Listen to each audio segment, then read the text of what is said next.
very, very, very, very, very quickly before we start. course, Do you ever of look course. at Gonzo from the Muppets and you think, my man got drip. I kind of want to dress like Gonzo. Anyone? Okay, but like I kind of know where you're coming from because he's kind of given You know a where I'm bit coming non-binary vibes, and he's kind of given a bit Sort of bookshop is, yeah. vibes. Are we talking like Muppets Christmas Carol, sort of? Oh, I don't know Yeah. about Christmas Carol. Am Wasn't I No, I just could go like for the in- Gonzo Dickens look. I think I could pull that off. Yeah. Anyway, sorry, Rebecca. No, No, but this is wait, good. This is good. wait, this is good.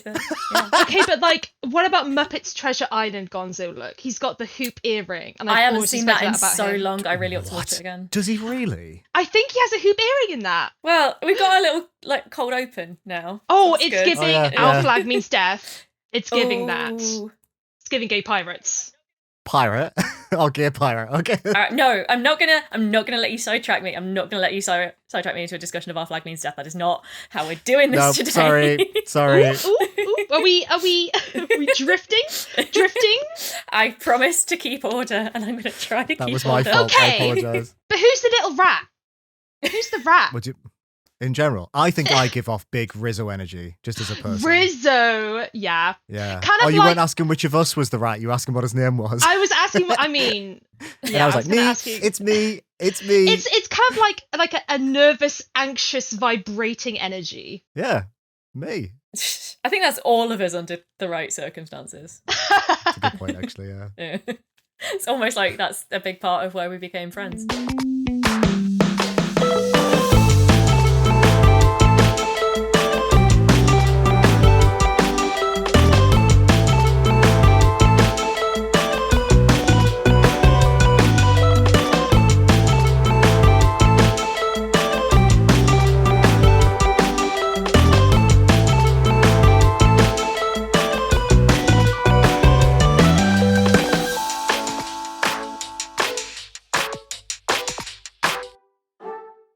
So, which Muppet are you, Rebecca? Oh God, I don't Oh, know. okay. Huh. I know what I'm gonna ponder on it, and I'm gonna get back to you. And I promise that I will Okay. get you an answer to that. Get an answer, right? Well, if this is the intro to the podcast, then you need to get us an answer by the end of the podcast. I know that's the thing. I will switch off during someone's section. I'm so sorry. When I talk, stop listening. Oh, Oh, Liam's well, I mean, it's talking about only a fair boomer if- shooter It's again. only fair if I Okay. take it out of Rachel's section 'cause she asked the question. But What a. But Who okay, are you, Rachel? I'm definitely I like Bert, but I also because Bert is like no nonsense. Bert knows. Bert and like Ernie Bert. are gay, right? Wasn't that confirmed, or is that just me? I feel like I they think keep they're they pretty- keep going back and forth on that, don't they? But I mean, like, I feel like yes. I mean, that's the vibe. Yeah. certainly. Right? Hooper and Ernie. Or Cookie Monster.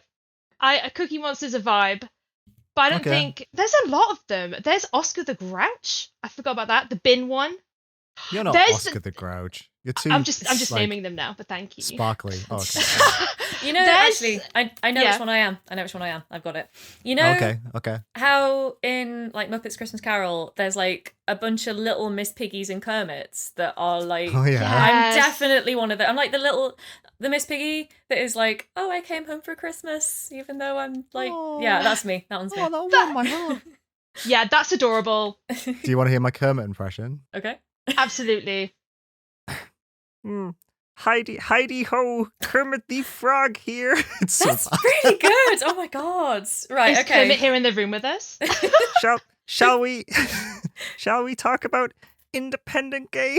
It's so bad. No, please use that. Please use that because that was really good. I mean, that was almost like a legal issue. It was so good. Don't know about We that. can't afford to be sued, Liam. I'm gonna have to ask you. To Yeah, stop. we're gonna have to censor your Kermit the Frog for legal reasons. Can you make Kermit the Frog say gay rights? Gay rights. Yes. Perfect. Perfect. We got Anyway, it. shall we start? There's also that Muppet that's like just like a thin felt like puppet with the orange fuzz on the top. That's like Oh, Beaker That guy. and Yes. is it Beaker? It's Beaker. I can't remember the. Yeah. okay, Bunsen? no. I know what energy we give. I know exactly Okay. what energy we give. You Okay. know those two old men in I like knew you were the going to say. I peanut knew you were gallery? about to say that. That's us three. Absolutely. That is the vibe. Indieventure. I wish they just stayed at home. Oh, this is the Muppets podcast. Is this a 7-minute cold open? Is that what we've just done here? Okay, but like, where are the Muppets? Where are the Muppets? What's happened? Where are they? We're not Oh my missing. God. But where are they still around? Oh yeah, they died. They died in a fire. They did the Muppets Haunted Mansion like last Halloween or the Halloween before. It's recent. Did It was they? recent. Like, I just want to know if they're still. It's good. You know, Yeah, I liked it a lot. they're still making money. They're still on business. Are they on tour? Yeah, they're fine. Yeah, they're on tour. Yeah. Yeah. They've got a residency in Las Vegas, I think. Okay, but no joke, I would legit really love to see that. Are you I'd kidding watch me? that. The I live want Muppet to show. see Kermit the Frog, like just from the ceiling, just Yeah. drop to the floor in some like stunt in the like on the Las Vegas Strip. I'd love to see that. You want to see him die in Vegas? Like, I want to as see a Kermit the Frog stunt, like plummet to his ragdoll. death in Vegas. It's a stunt in the middle of the strip. What do you Okay, think? but also they can't die because they're puppets. So, Yeah. can they die? Can I Wait, Google in the that? Muppets I'm Christmas so Carol sorry, though, Rebecca. are there ghost Muppets in A Christmas Carol? Can Muppets die? Auto corrected. Do Muppets age and die? Clearly they do die, Oh, but they okay. don't pass from natural causes. They do reproduce normally, No, stop, but due to stop. their rather volatile personalities and Frog quirks, did not reproduce normally. No. it seems like population growth is slow. What is? Where are you reading this Oh, from? No, my God. Reddit. No. Oh yeah, no. that checks. That checks. Yeah. They're like elves made out of felt. Only unnatural causes hurt them, and they're very slow to reproduce. They're like pandas. Oh my God. Yes. No. Can you believe someone said, "How can I give you money for this bullshit?"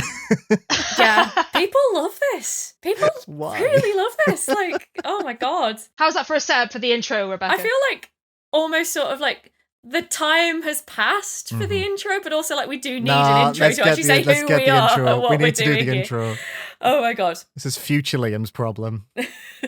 Yeah, you know what? You're a brilliant editor and you will work it out. And a lot of that was on you, so I don't feel too bad asking you to work it out. Yeah. That was all on me. That was 100% on me. I do apologise. We all kept it going for what is now 10 minutes. So I am actually I'm gonna do the thing. Yeah, just I'm going to be intro and then authoritative. we'll go I'm straight going to do into the topic. intro. Hello and welcome back to Indieventure, an indie gaming podcast.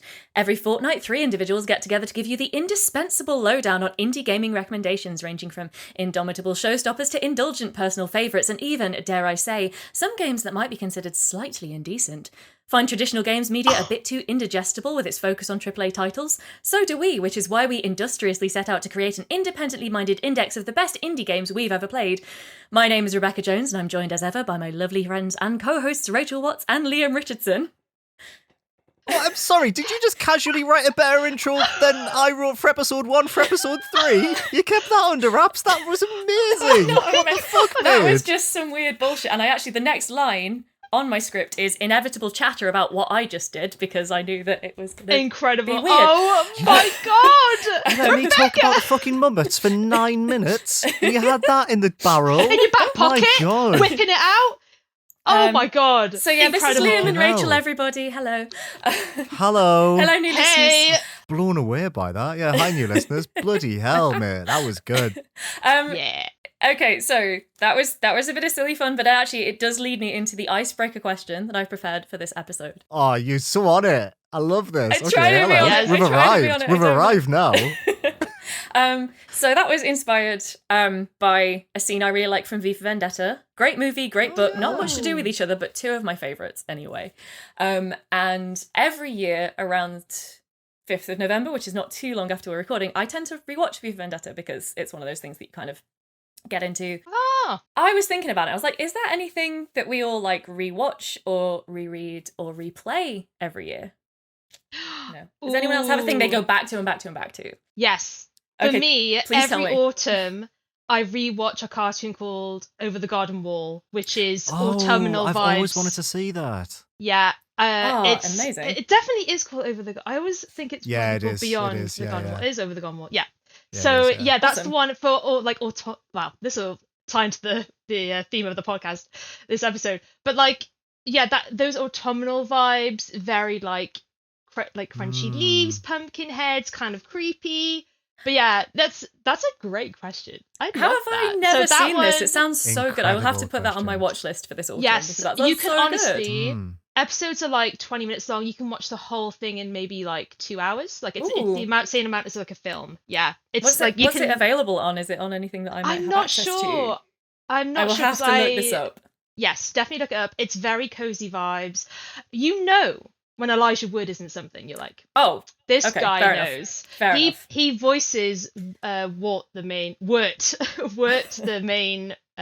kid in it, and it's very charming, very cozy, and yeah, it's just a good cartoon. So that's mine. I watch it every year around when it starts to get a bit cold outside, a bit chilly, and your cat starts to sit on the sofa with you and catch up with you instead of like completely ignoring you for like the rest of the year and just doing Aw. their own thing. That's what Wizard does every Always year. always love the wizard updates. Yeah, he literally maybe this week, maybe a bit last week, just started cutching on the couch, and I was like, autumn is here. It is time. Yeah, Shari does the same thing to us. I woke up the other night and she was lying on my arm, like snuggled in my nook on one side. Yolly was in the other, and I was lying there, and I was like, God, I need to piss so badly. This should be a nice moment, but I need to move. And one of these creatures next to me. Oh, you won't appreciate that when she listens to the Just episode. stick with it. One of these cuties. Yeah, there you Cuties, go. that's could have fair. gone with I'm not that. gonna Yeah, let you it could have that. done. To be fair, Rachel's got you. Rachel's got you there. I don't rewatch much. I do like Arthur Christmas at Christmas time. See, that I do counts. rewatch that it's not every just, year. Yeah. It's not just autumnal rewatches. It's like any revisits. My autumnal revisit every year is the album Trouble Will Find Me by The National, particularly the track Humiliation. I've started my first job around this time after uni, and I listened to that album a lot. It came out around that transitionary period in my early 20s, and whenever it starts to get a little bit cooler, I'll always revisit that album. A very nice, gentle, sad album, but it always sets me up for those colder, darker nights. I know you didn't say music, but No, I mean, music's the thing I any return to more media. than anything else. Just really because, obviously we're here nominally talking about video games, but I have a way to bring it back to video games, so don't worry. But yeah, I'm really glad that you guys have brought like 2 great recommendations already, which I need to check out now. And like I was kind of worried that this icebreaker question wouldn't lead to anything, so I'm really glad. I'm really glad that it's worked out. But yeah, it kind of got me thinking, because the thing that I do and have done for about the last 5-6 years, every October I reread The October Country by Ray Bradbury. I can speak. And I actually, when I wrote this intro a few days ago, I was still just at the end of my annual reread of The October Country. And it's a brilliant short story collection. It's fantastic. Like, definitely check it out. But the reason that I read it, and I'd almost forgotten this, the reason I read it every year, the reason I read it originally was because at the start of the first Life is Strange game, Here we go. It's the book that Max and Kate are reading. And I picked it up because I was like, I want to read this book because it was in I already liked Ray Bradbury, but I'd not read The October Country. But I just wanted to read it because it was referenced so heavily in the game, and I ended up really, really loving the book and reading it every year. Yes. Which brings us, almost like it was planned, to the topic of today's podcast, which is, like Life is Strange, but indie, games that give us autumnal vibes. Yeah. Because, okay, so I was done. also going to say, if you're wondering why this isn't a Halloween special, given that it will be releasing a sort of appropriately, on another podcast that we used to do, we actually did a Halloween special in July because we knew it was ending. We were talking earlier this evening about how we're surprised by how quickly we've got this podcast off the ground. So yeah, we thought that was the best timing for our Halloween special, was July. Turns out it wasn't. Turns out we could have done a Halloween special after all. But we're here now, and you know what? Cozy autumnal vibes, because this won't be coming out till like the 9th of November. So really, you're past Halloween. You're into that like really dead period after Halloween, but like still away before Christmas. So these are better recommendations. We're past the spookiness. Now we're into the more sort of, season of mists. That whole bit. Yeah. So Quiet, like- reflection, nice. cozy vibes, yeah, cold whatever. outdoors. I mean, we'll get to learn, I think, what autumnal vibes means to one another in this, which I think is quite an exciting thought, Yeah. Oh God, I Liam's, think so. I'm worried.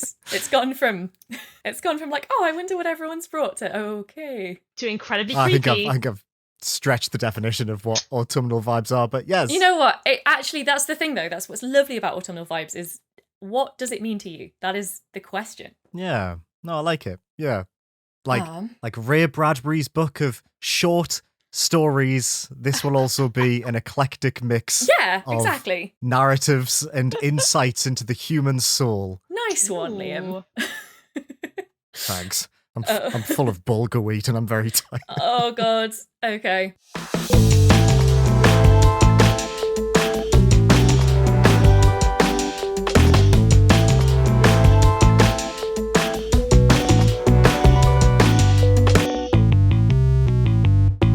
Rachel, I think that it was kind of your suggestion in the first place that we do like an autumnal vibes episode. I figured maybe you'd like to go first. Yeah, okay.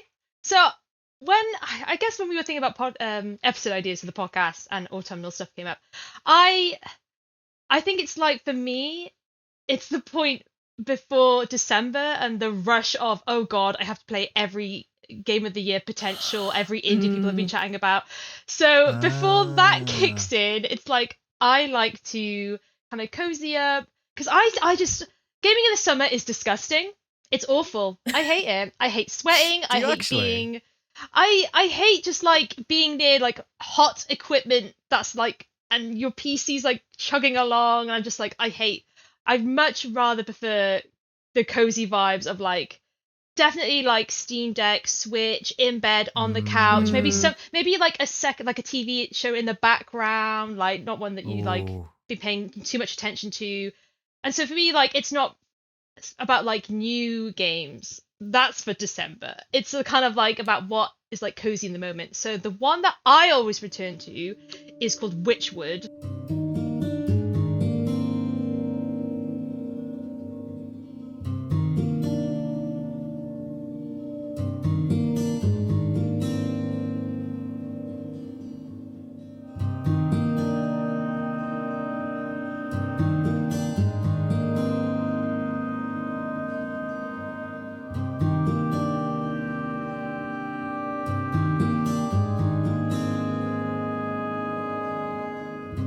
A kind of crafting, a very laid back crafting game where you play as an old kind of grumpy witch of the woods, and she kind of is like scuttling through this fairy tale medieval landscape, and you're just like scrambling along, collecting ingredients, cooking up spells, just to help, or well, I say help, but like get this like chain of command of like different swaps for different objects from different villagers and the stories they have.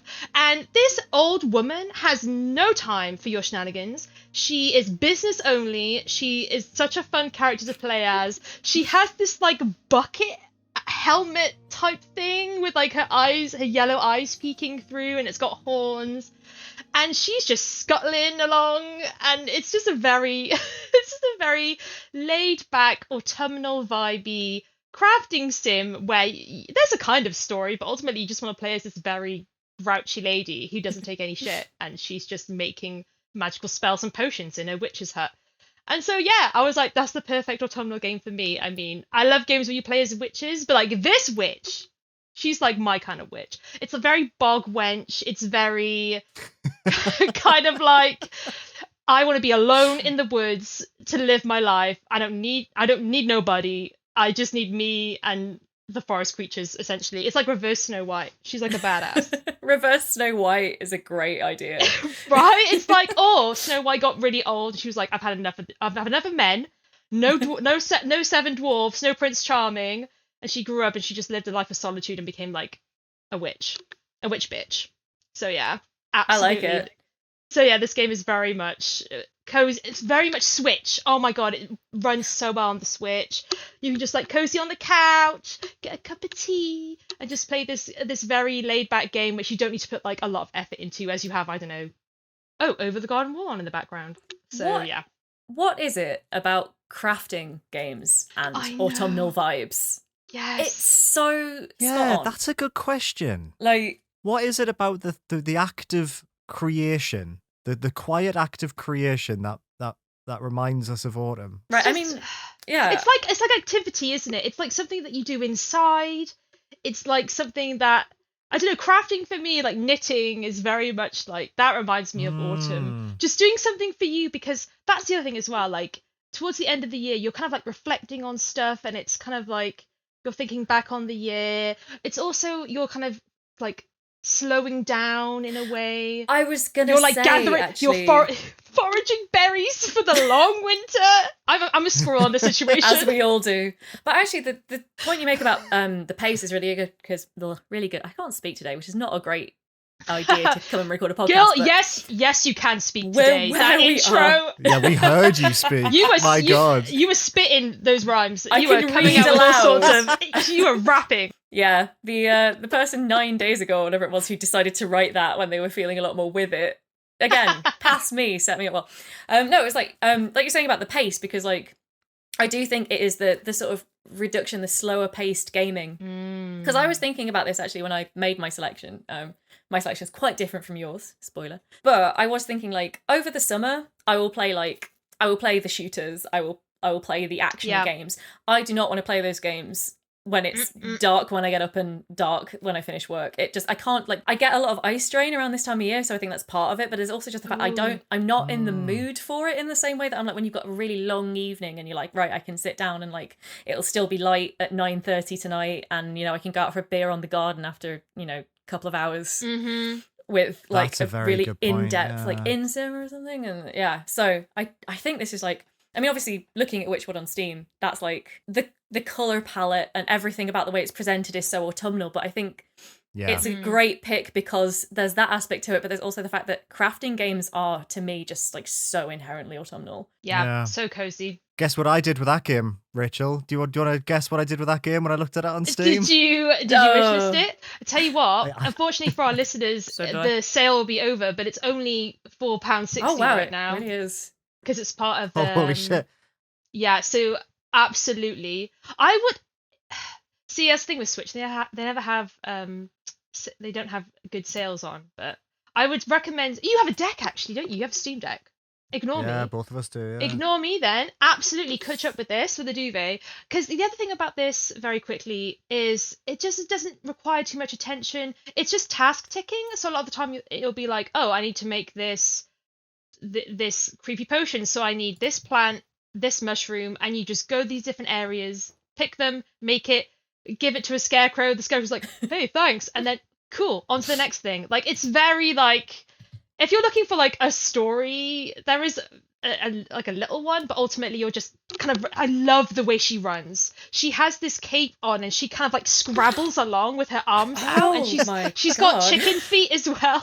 Oh, she's like a Baba Yaga witch. Okay. Yes, exactly. So it's just very charming game, but yeah, it's very low attention. I've played it at least through twice on the couch. Oh, does it have like damn, more of okay. like an ending then? It's not sort of like a open-ended like. Oh yeah, so there is an Eternal ending. crafter. Oh god, if it was, I'd be forever happy. There is an ending. I think the game is like 5 hours long. It's like nothing. Lovely. Oh wow, nice. Yeah, very short. There is an ending.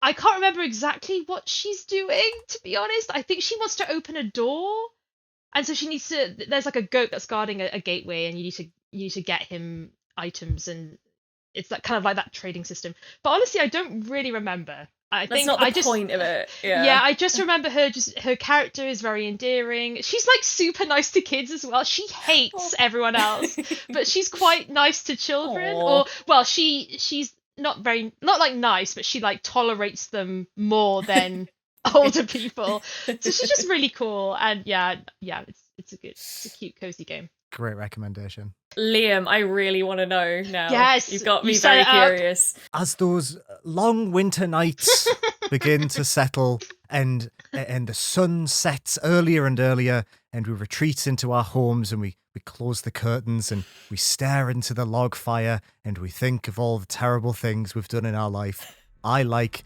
to settle down in front of my computer and play a game about violence. I didn't know where I was going to end that, but I didn't think it was going to end there. I want to talk about a game called Cultic.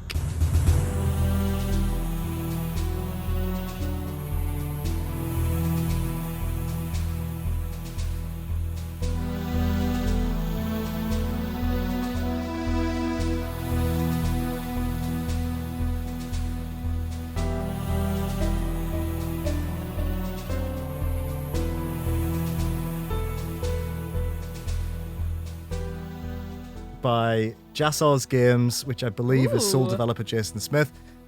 What I quite like doing during this time of the year as we're heading towards Christmas is I like to play two very wildly different types of games. So I'll be talking about two very different genres in this section.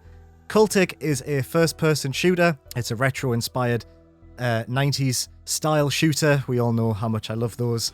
This came out last year. It's very short. It's only chapter 1. Take you about 2.5, 3 hours. This is a game that's sort of a spiritual successor / very heavily inspired by Blood, which was a very influential shooter from the 90s, which was very dark, very like satanic panic kind of stylings, hilarious early 3D cutscenes. If you want to have a laugh, look at the Blood cutscenes.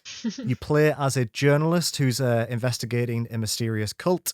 They get kidnapped and murdered and thrown into a mass grave in which they then wake up, and thus begins your quest to kill all of these cultists and find out what's going on and find these missing people. The thing that really will catch your eye when you first look at this game is that it looks crispy in the very sense of the word. It is so like deep fried in the way that it's done like an early 90s low color palette game, but it has this such evocative sense of place as a result of it. And I think it feels very autumnal because all these locations are very oppressive. They're very cold. They're very dark. There's just a lot of like dark spaces where scary things can hide. And what's really good about Cultic is that it is quite inspired by Resident Evil 4. Oh, I wonder why Liam likes it. And it has incredibly violent animations. It has some of the best headshots you've ever seen in a game.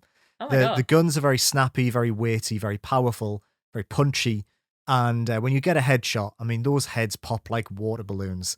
I'm a very timid man normally, but I do like a good headshot in a video game, and Cultic has maybe the best ever. This is where the darkness comes out. This is where the darkness comes out. And you know what? On those cold, oppressive nights, maybe you're feeling a little bit sad, you're missing the sun, you're a bit cold, you're all snuggled up and warm. Sometimes it feels a bit cathartic to just pop a couple of heads with a nice long rifle. I've never sounded more like a psychopath in my life. Oh my But God. I I do swear, think- as you were talking, the shadow behind you, the shadow's got longer actually, and longer. that's a went really up good the point. wall. Worth explaining to the listeners is that Rachel and I are in very brightly lit rooms right now. Yes. Liam is shrouded in darkness. I guess I am. Should I put my hood back up? My Yeah, dressing yeah. gown. Put my Yeah. hood back Put up your to hood talk up. about this. Like the cultists in Cultic. Yeah. I think, in considering how many retro-inspired 90s shooters there are, I do think Cultic is the best one. For a long time, for me, it was Dusk by New Blood, which is also a very good autumnal game. Some very nice autumn forests in that game. A lot of shooting and killing. But I just think Cultic has a beautiful sense of place, an amazing atmosphere, a wonderful combat system, and it just sings. It really does. And that was only chapter 1 that's out. It has a really good horde mode, so you can play a lot of that game. It got a free update recently, actually, with a couple of levels that I think are going to connect this chapter 1 to chapter 2. I was about to say, have you seen this Cultic interlude that's out? Came out on Yeah, I September think the 30th. it's just come out. Yeah, I need to play that. But yeah, Cultic, I think a lot of people slept on it last year. And even though it's not the complete game, you can have a great couple of hours with that. Really good. Very good on those long, cozy nights to be like, well, I'm going to play something a little bit scary, but where I have an incredible amount of control. Yeah, that's a really good point. Like, I think that often the thing that makes it not a straight up horror game is the fact that you've got a gun. Like, Yeah. so, Well, that's why I like horror games and not horror movies. It's why I didn't like PT, is because I didn't have a gun. I'd like a gun, please. but like, I do see from these screenshots as well what you mean. It's got that like, not in terms of gameplay, but in terms of aesthetic. It's going to be like the Amnesia series, which I always associate with autumn. Like, beyond the fact that they usually released, and you see a lot of people playing them around Halloween, obviously, because they're very famous horror games. But it's got that sort of, I think it's something in the way everything feels really enclosed in these screenshots, and it's because of Very that retro claustrophobic. FPS environment that it's got going on as well. I agree. It feels almost like, it's going to sound like so arsey. I'm so sorry. It's like, I can't think of how to describe it. Like, it's sort of like the game is like wrapping around you. It's got that comforting blanket feel to it of like those Yeah, there's like a lot environments just, going like- on. Yeah, it looks Yeah. busy. Yeah.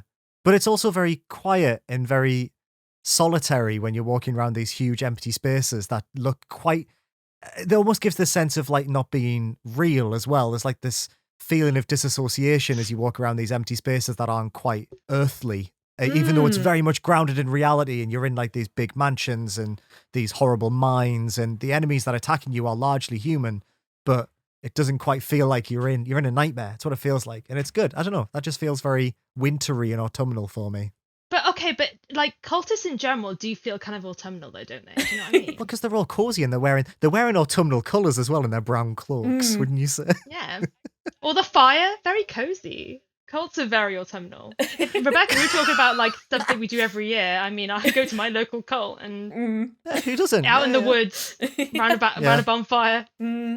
Yeah. This looks great. One of the sad Nice things cozy about moving sacrifice. quite a long way away from home is that I can't go to my like local cult anymore. So Local cults hit different. You know what I mean? They do. They slap. There's nothing like the one you grew up with. You don't appreciate it till you've lived away for a few years. But you, Rebecca, I'm imagining Hot Fuzz right now. Immediately I am, thinking of Hot honestly. Fuzz. Right. I know I said that we wouldn't sidetrack, but I've just got to say there is like a stone circle up on a hill in the town that I'm from. And the first year, many years ago now, when I was first seeing my partner, we took him on like a nighttime walk up there, and he was like, Incredible. Oh, I'm getting sacrificed. Oh no. Any luck catching them swans then? Yes. Just the one swan, actually. Just waiting for that. Yeah, well done. I love that film so much. It's one of my Such a so good good. film.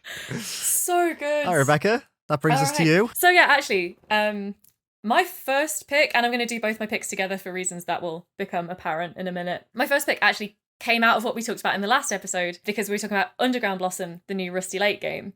Yes. Yeah, I wasn't quite sure when I was going to be able to fit it in, but then, as you guys both know, last week I fell down the stairs and hurt my foot, and so had to stay in all last weekend, and so I ended up playing a lot of Rusty Lake, including the one. It was like the silver lining of it all of not being able to go out was that I was like, I'm going to get to play Underground Blossom this weekend. It's almost worth it. I mean, it wasn't quite worth it, but it's a very good game. It is a very good game, and it actually got me back on a bit of a Rusty Lake kick, because having had the ability to just sit and play the whole game and then like immediately replay it for the secrets and stuff, which is something that you absolutely must do with Rusty Lake, but I usually don't sit and do both playthroughs in a single sitting, but I was like, I literally can't move, so I might as well. So I did all that, and then I was like, it's a great game. I feel like they're moving the series in an interesting, potentially like drawing towards a conclusion sort of direction. So I was like, what I really wanted after that was to go and revisit some older Rusty Lake games. So I did. And Are you going to tell us you played all 17 of them? I didn't. Yeah, did you play all of them? I watched some streams, mainly. I watched some streams, and I cute. played Underground Blossom Cozy. and Paradox a bit. But generally, like, Rusty Lake, I mean, autumnal vibes, again, it's that... Mm-hmm. It's just really in the art design of Rusty Lake, but also I think in the fact that, as I say, I don't really like to play very high energy games at this time of year, and so because it's like puzzle games, there's like in the entire series of 17 games, I think there's 2 timed sections, and pretty much everything else is at your own pace. But also having revisited a lot of the series, because I went on a lore deep dive for Rusty Lake after playing Underground Blossom. I was like, I want to understand this lore, so I went and like read loads of the wiki, and I like went over all the old games, and I understand now. Finally, I understand what's happening, and I feel like I know where we're going, and it's like, oh, I'm feeling your energy. I'm getting excited. Amazing. Yeah, me I too. see it now. But because we were talking in the last episode about places to get into Rusty Lake, I have come to the conclusion that the most autumnal game in the series, and possibly a really good starting point, would be Rusty Lake Paradise.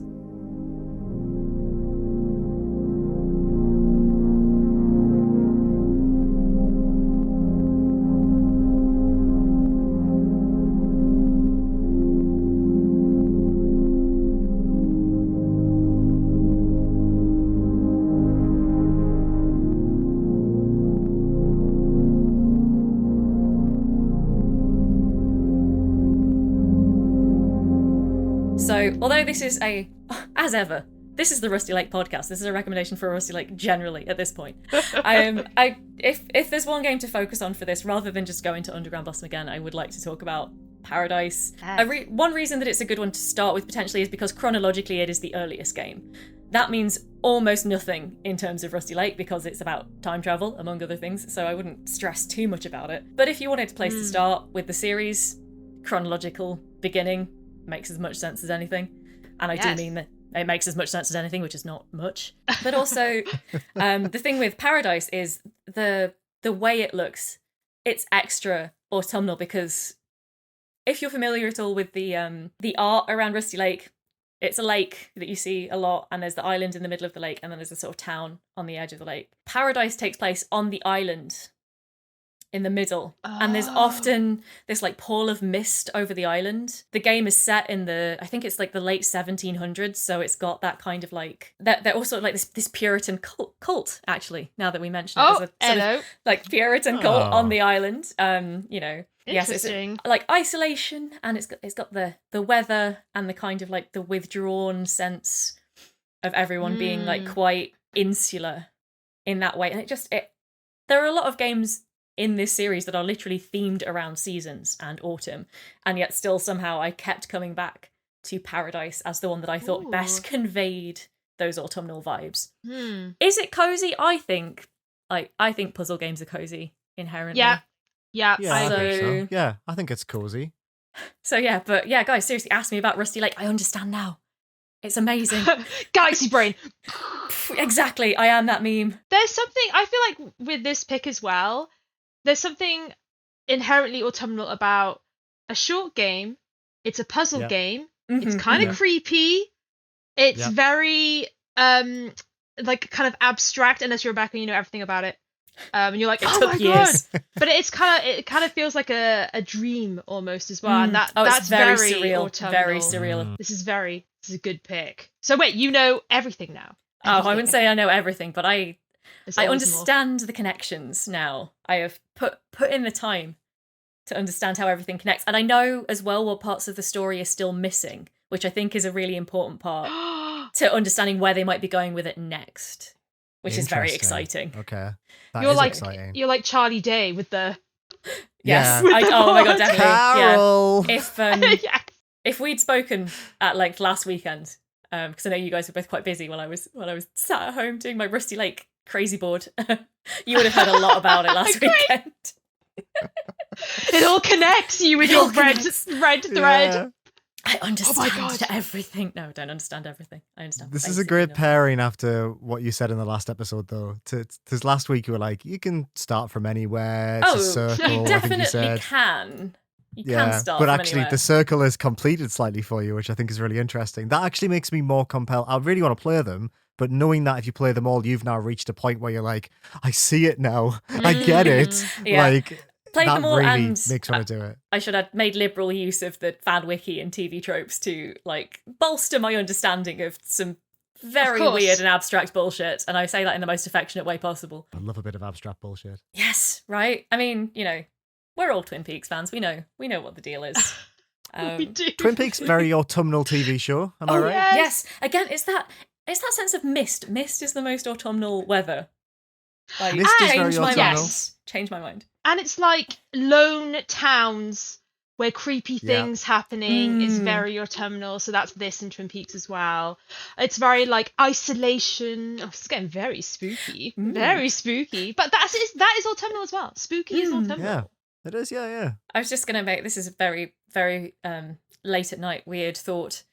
I was going to try and make some sort of connections. Like the whole sense of unease around strangers at this time of year. Has it got something to do with the fact that like you go back to school in autumn or at the beginning of autumn? Is it like some childhood memory? Okay, we're getting in deep. I know. I feel like I just flashed back. Yeah, I felt a very specific feeling in my chest there when you mentioned that about like walking home in primary school, like in autumn. Is that something? I don't know if that's. I should probably pull back from that before that. There's something to that. Though. Becomes a whole other thing. But it does. There is like I guess it is more uneasy as a time of year, right? Because it is darker and it is more shadows and it's colder and everyone's sort of more. You're not open and free like you are in the summer. You're all tucked up and you're like hunched and certainly I don't know about you guys, but if you're like me and you're well into your 30s by now, then you have to learn to sleep again every time the weather changes slightly and every time it gets dark at a slightly different time of day. So what do you mean? Well, it is in just like every year now, this time of year just completely like whacks out my circadian rhythms. I don't know what time of day it is at any point anymore. Like I understand summer on a level that I do not understand the rest of the year. Oh. I don't know why. I get that. Yesterday was really overcast and drizzly, and I spent all day in the upstairs room of a Greg's. Oh, And yeah. like I left and I was like, what time is it? Like it's felt like it's been like what's the, it's like 3 p.m. I feel like 3 p.m. is like the most miserable time of the day. Like it just felt like 3 p.m. all day. And again, it's miserable because that used to be when you were free. When you were a kid, 3 p.m. was when school let out, but now you're an adult and you've got 2 hours Oh my still God, to go. you're right. You're totally right. Yeah. There's something as well about like going to work and it's dark, and then coming out of work And it's dark. Oh, I and know. you're like, Yeah, fuck, miserable. Even Yeah. when you work from home, you'd think it would be better, but it's not. I think it's worse actually when you're at home. I actually much yeah, prefer being in an office. I don't know why. I do like it. At You least don't have to you get got all your cold. comforts. Yeah. You don't have to get cold like you do Yeah. when you leave the office, though. So there's something to be said for both. True. That is true. So yes, after having just like completely glutted myself on Rusty Lake for a few days, Mm. I was like, okay, I'm doing what I always would do. I want more. And I turned More. back. I turned back to something that we talked about a lot earlier this year because it was sort of mainly relevant around February time when this game came out. You remember Birth by Madison Karrh? Yeah. Yes. Yeah. Still, it came out in Birth. February. I played it back then. Still one of my favorite indie games of the year. I think it was fantastic. Nice. Everyone should go and play it. I was like, I want more of this. So I went and got her first 2 games. Oh shit! Ah. Cool. And I played Okay. them both last night. They are very, very short.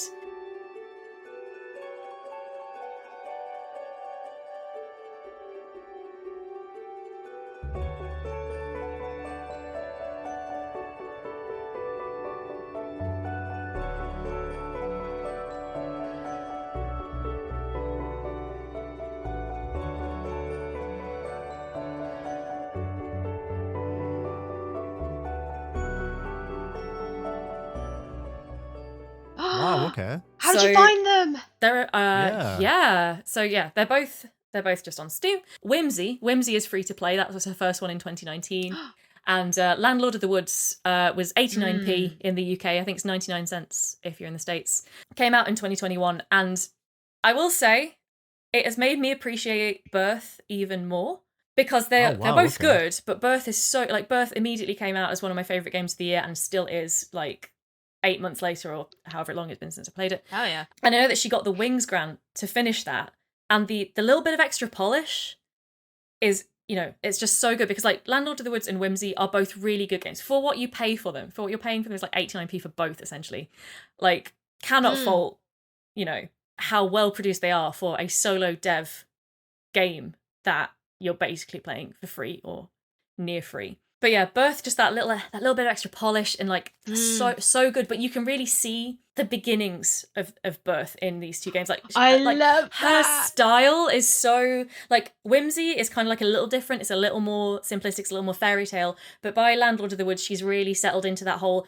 And if you're not familiar, if you're not seen Birth or heard about Madison Karrh's games, basically they all have this kind of like dusty vibe. I don't know how to say it, but it's like everything Very autumnal. very autumnal, indeed. Yes. It's the color Almost like palette that's is the best so- word to say.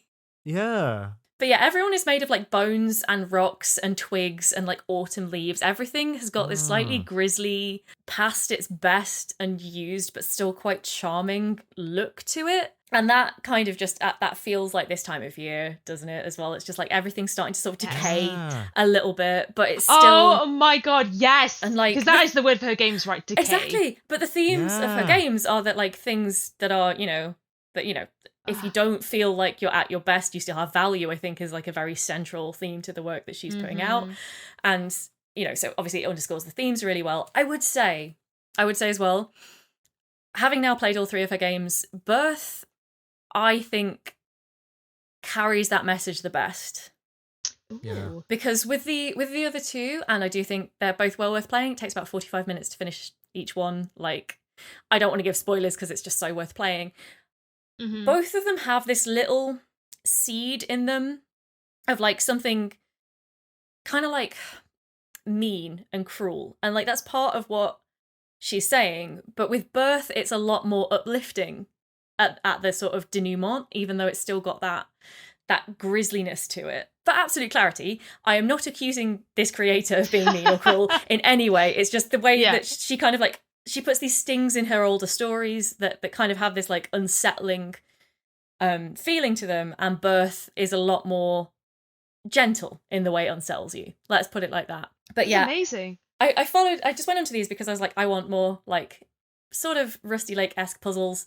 The puzzles are, I was going to say a little simpler, but actually her older games are like, there's some kind of mind-bending stuff in the first Really? two. And maybe I was just being dumb, but I had to look at the walkthrough a couple of times. I was like, what the heck is this? But yeah, it was a really logical follow-on from Rusty Lake. I'm so glad to now be able to say, like, I have played the complete works of Madison Karrh, because she's definitely a really awesome creator who I hope to see more cool stuff from soon. If you like weird, gross, charming stuff, Madison Karrh and Rusty Lake, perfect pairing. That is a really good perfect pairing. That honestly is such a good pairing. I don't want to call it already, but last week you said that we're a non-competitive podcast and no one should ever win. But I do think the work of Madison might be the most autumnal thing I've ever seen. Yeah. It's very autumnal. If we were competing on that criteria, maybe.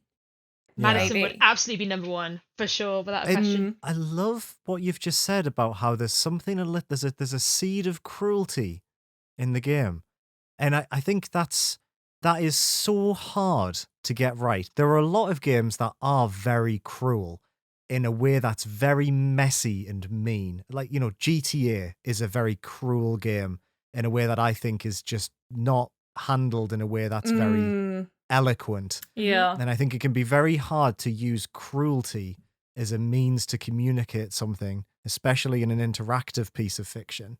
And it's so interesting what you're saying about her work, and that it's just a very gentle seed that sort of helps convey something that she's trying to tell. Complicated things, I guess, right? Because Birth is about like adult loneliness. Is that right? Yeah.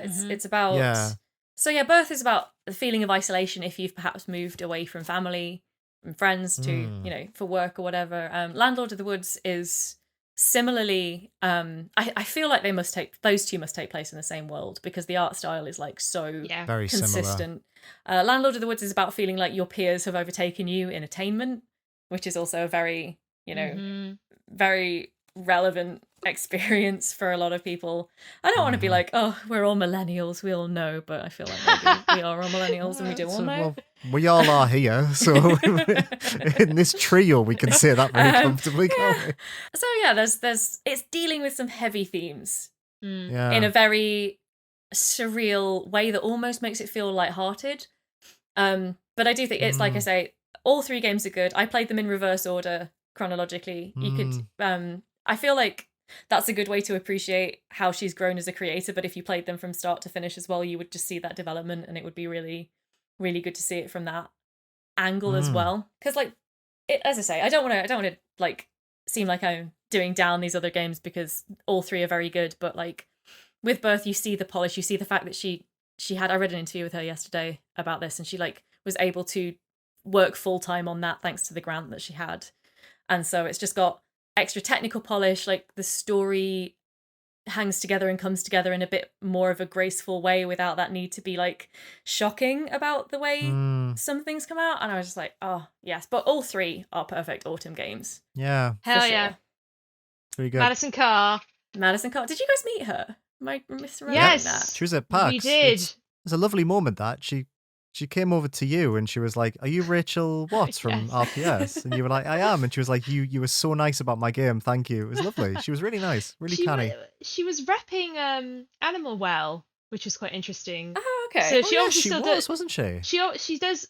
I guess she like does that as her full time, and then Birth and Landlord of the Woods in her spare time. But yeah, she was absolutely lovely person. Yeah, And really nice. it was that thing that two women do when they meet, and that your voices just get like higher and higher Yeah, in that did pitch happen, Oh my until you God. go supersonic. And me and her, it was like until, like, it went. Oh, Discord cut out there. The dickard. Rachel, do you remember? It's about a year since we first met in person. We Do you did the remember? Yeah, we same. did the same Also thing. very similar. Yeah. Yeah, we did the exact same thing. We Oh just my go, God.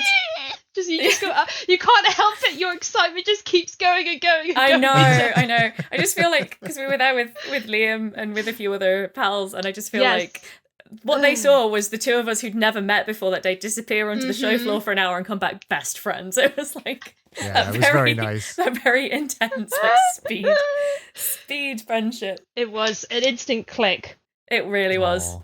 But yeah, Madison Karrh is lovely. I mean, absolutely like an angel of the Indieventure and the Indiscovery podcast. Like, absolutely support her. We love them so much. Yeah, I'm The gonna have games to are so play good. these games. So good.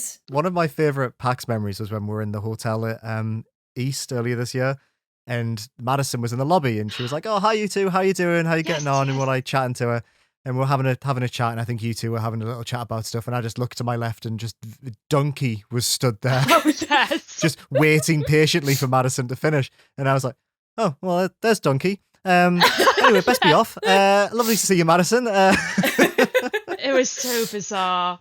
It was So bizarre. weird. Yes, Right. I wonder when Animal World's going to come out, because that game, thinking that about was that. a Excited good for game. that. Madison, let's know. Madison, Yeah. please let us know. Madison, email in. We do have an email Actually- address. Oh, good, we do. Actually, Madison, not Animal Well. We want to know when your next project is coming out, and Hell yeah. legitimate. Like, we actually Yeah, do want to know what absolutely. you're working on Yeah. next. I would love to Email know. us. Yeah, reach out. I would love that. Seriously. Oh, that's such a good pick. Which one did we settle on for the listeners? Is it hello or contact? Which one did we say we was for decided hello, listeners? didn't we? I thought contact was for listeners, and hello was for outreaching I thought to. it was yeah. Oh, God. Okay. If you want to get in touch, it's contact at Indieventure Podcast. Yes, dot Indieventure co dot podcast. UK? Yes. I think so. Yeah. Listeners, get in touch. Contact at indieventurepodcast.co.uk. Madison, hello at Madison, Rachel.Watts. Oh, God. But yeah, what a good pick, Rebecca. Absolutely. Great. Yeah. Two great picks. Amazing. Yeah, spot Yeah, on. that Very double good. bill. I now It was know why you put them impossible. together. Impossible to separate them, so I was like, I'll just go. I'll just go in the middle. No, I and like now, it. and It's now good. we work back out. I'll go again. My next one is Beacon Pines.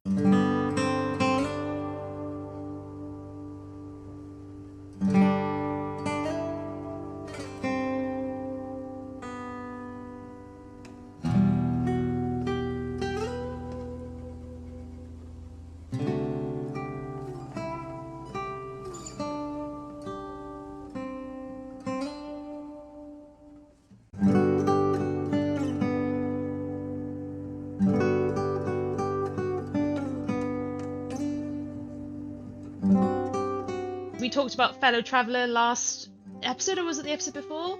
And this is one of their games as well, so you know, it's the good stuff.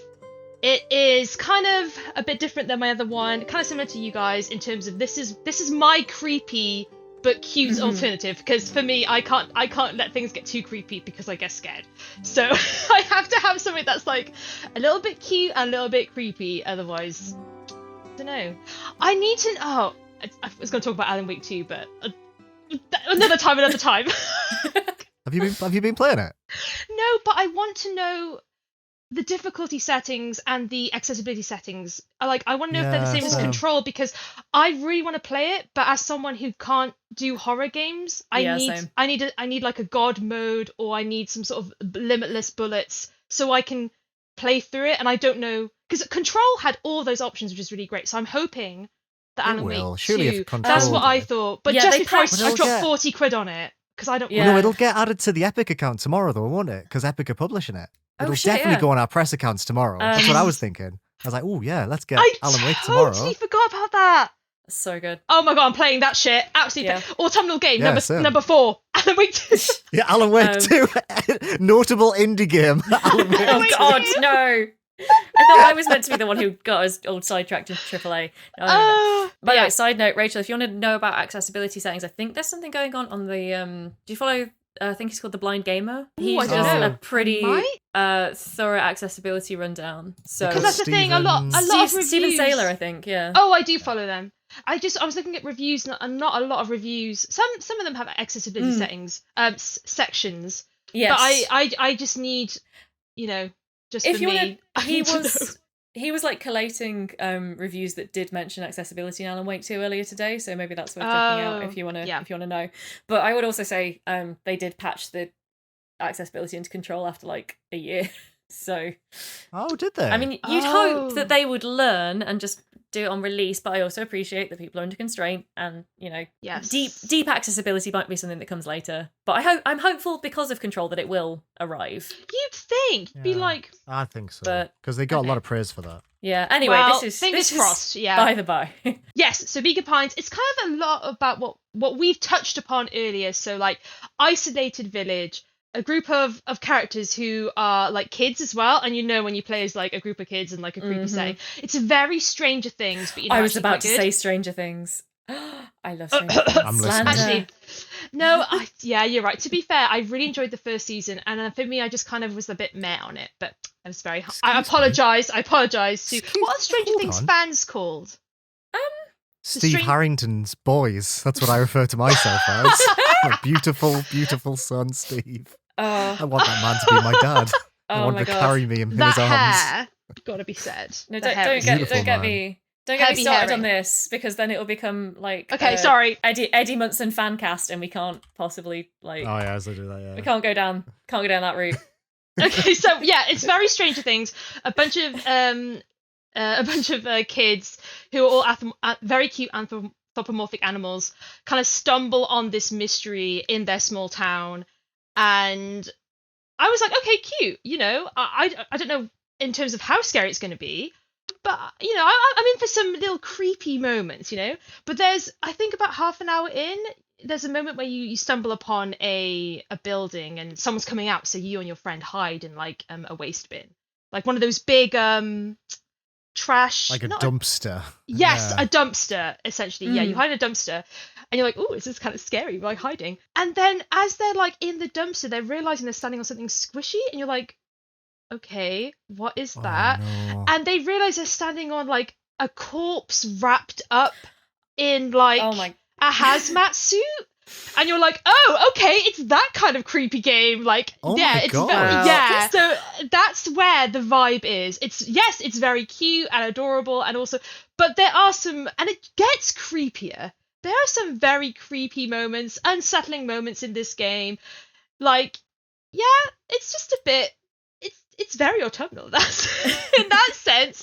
Again, it's very short, 5 hours tops, maybe 6, a bit my longer. goodness. But yeah, it's just about a bunch of kids finding out the mystery of their town. It escalates in terms of drama and stakes. And there's a cool mechanic where you're exploring the branches of a tree, and exploring the different timelines of different decisions you can make. Oh, Not cool. something massive, I but love just that. like, yeah, and then each branch is like the unfortunate end or a bad outcome of something. So you're kind of like working your cool. way through that. It's just very charming. It's very cozy, creepy horror.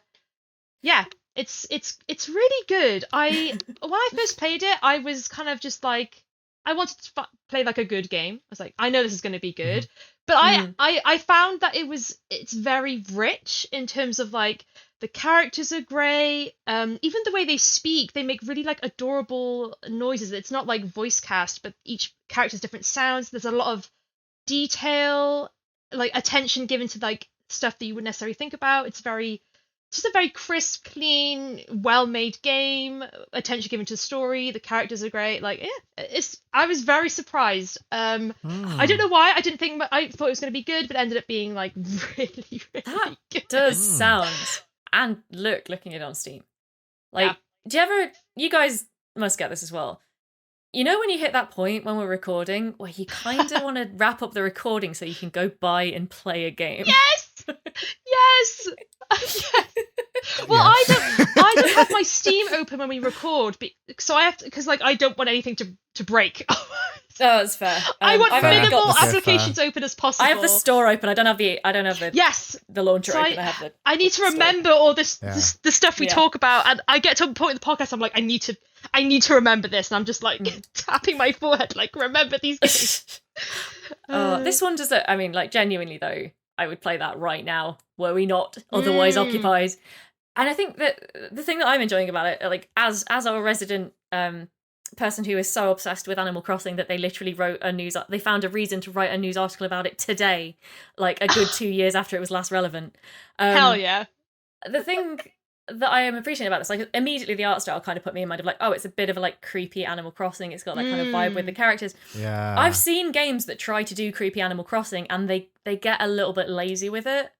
You know, they go for the easy, oh, what if Animal Crossing was like fucked up and creepy? But this is like, what if you had like that town with the charming animals and like they're still kind of cute and charming, but they're real people and the dark mystery behind it. Like, I'm so sold on this. And so I don't know. Madison Karrh deserves to win, but so does this, maybe. Yeah, it's a strong contender. I like She's a queen. She's not getting toppled anytime soon. There's a lot of room on the podium. We're not actually a competitive podcast. We need to get out of this like mindset.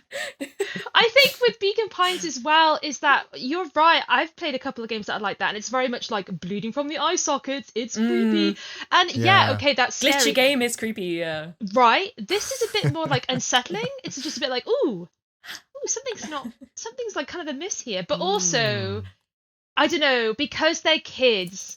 And they're not scared or like they're kind of like going in it as in like we gotta save the town. It's very like preppy in that way as well. So it's not really very Stranger Things, isn't it? Yes, it's very these kids are very preppy, and I love these kids are so adorable, and I love them, and they're just like they just want to do their best, and it's just great. Yeah, it's very Stranger Things. That is amazing. Such a good, my god, Stranger Things meets Animal Crossing. Rebecca is gone. Rebecca's downloading. Yeah, I was just thinking that actually. Just a dust cloud where Rebecca was 2 seconds ago. Just headphones hovering in midair and then they fall. I feel bad now because when I was like, oh, glitchy game is creepy earlier, like that isn't genuinely one of my favorite like cool little horror game genre. Like, no, it's cool. I'm ready to see. Well, I'm thinking about Lily's Well, and I think there's two very different ways of doing that, right? Like, I do think there's a way of doing it where it's like, oh yeah, what if Tom Nook had a knife? That would be fucking terrifying, wouldn't it? What if he said the word balls? Oh, let's release that on Itch. So true. It's so real.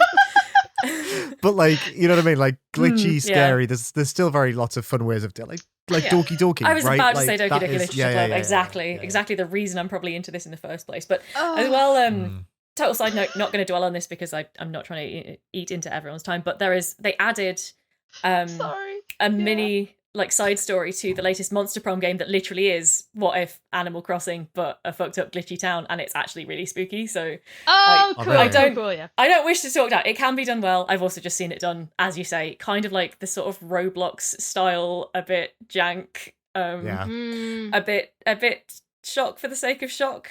You expect SpongeBob to turn up, and I'm sorry, but when SpongeBob turns up, it's kind of over. Like for in general, I think I agree. Yeah. Yeah, I mean, just look at what the SpongeBob DLC has done to Power Wash Simulator's overall rating. If you want more proof. Has it knocked it down? I haven't seen that. Really? People are legit mad about like the fact that they've gated some achievements behind a paywall for the first time since the base game, which is admittedly dodge, but it is just to my mind evidence that SpongeBob turns up and it all goes down. SpongeBob. I don't know how I feel about that. I think Steam doesn't segment DLC as a separate list though, right? Like PlayStation does. Is that just more of a Steam limitation at this point rather than it may well be. I'm only going on the Steam reception, honestly. Interesting. But yeah. Because PlayStation's good for that, it's got to be said, right? Because you get like the trophy sets if there's DLC, and then it doesn't contribute to like the platinum or whatever. I'm not trying to make this a criticism of anyone involved. I just think it's really funny because I've never really got on with SpongeBob, and I find it funny to blame SpongeBob for all the ills of the world. All the ills of the world. Yeah. Imagine a world where there was no SpongeBob. Like that Simpsons meme where they're all holding hands. That's the exact same image in my head. Oh my god. He does have a very punchable face. Like I he's all face. So yes, you know what? And he could take a punching. He's very soft as a person. I was gonna say, like, it would feel so good to punch him in his little like spongy face because it'd just be sponge, and like it'd be like a little squelch sound. Oh, okay, no. To squeeze him in your hand like a sponge and like watch like all the seawater come out. Yes. Just to really just crush SpongeBob. That would be good, wouldn't it? Yeah, it would actually. Oh, just like.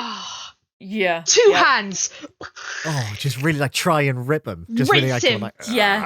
Then he bounced back. give him a little kiss, put him back in the water. Throw him No, back it's in. Goodbye, SpongeBob.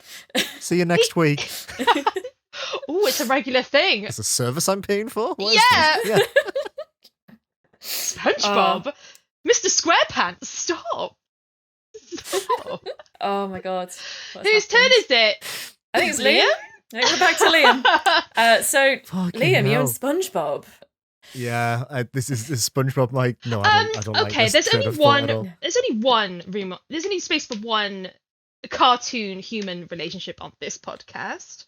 That's already taken, so you're gonna have to find another partner. Cause... Fine. I was about to say that. Yeah. Another partner. Relationship ended with, I don't like this. How old is SpongeBob meant to be? Oh my god, how old? I mean, how old? he's a is- home- Is he like a Homeowner, 30-year-old right? man? Or So he's a homeowner. He Yeah, but has a job. I guess. He's 50 in sponge years. He's so you're fine. From a technical, moral standpoint, this is fine. What's a He's sponge 50. year? Human in human years. Human. Yeah, could you find years. out the conversion rate on that, please? Okay, no more SpongeBob. Right, There wasn't an done. answer. 50 Right, in we're sponge drawing a years. line Good. under SpongeBob. We ripped him in half. He's dead. No more SpongeBob. Oh, good riddance. So these long winter nights roll in, and Oh. we're coming home, and we're closing our curtains, and we're getting all snug under a duvet, and we're staring into the fire. Sometimes we just want a little laugh, don't we? Just want a little giggle. Like, you might be a little bit sad, you might be dark outside, and you're like, you know what I could do? I could do with a little laugh. And you know what games are great for a little laugh? They don't take too much time, and they're just so cozy and warm, and they always remind me this time of year, it's only the bloody Frog Detective games, isn't it? Oh Some my of my god. Yes. Favorite games of all time.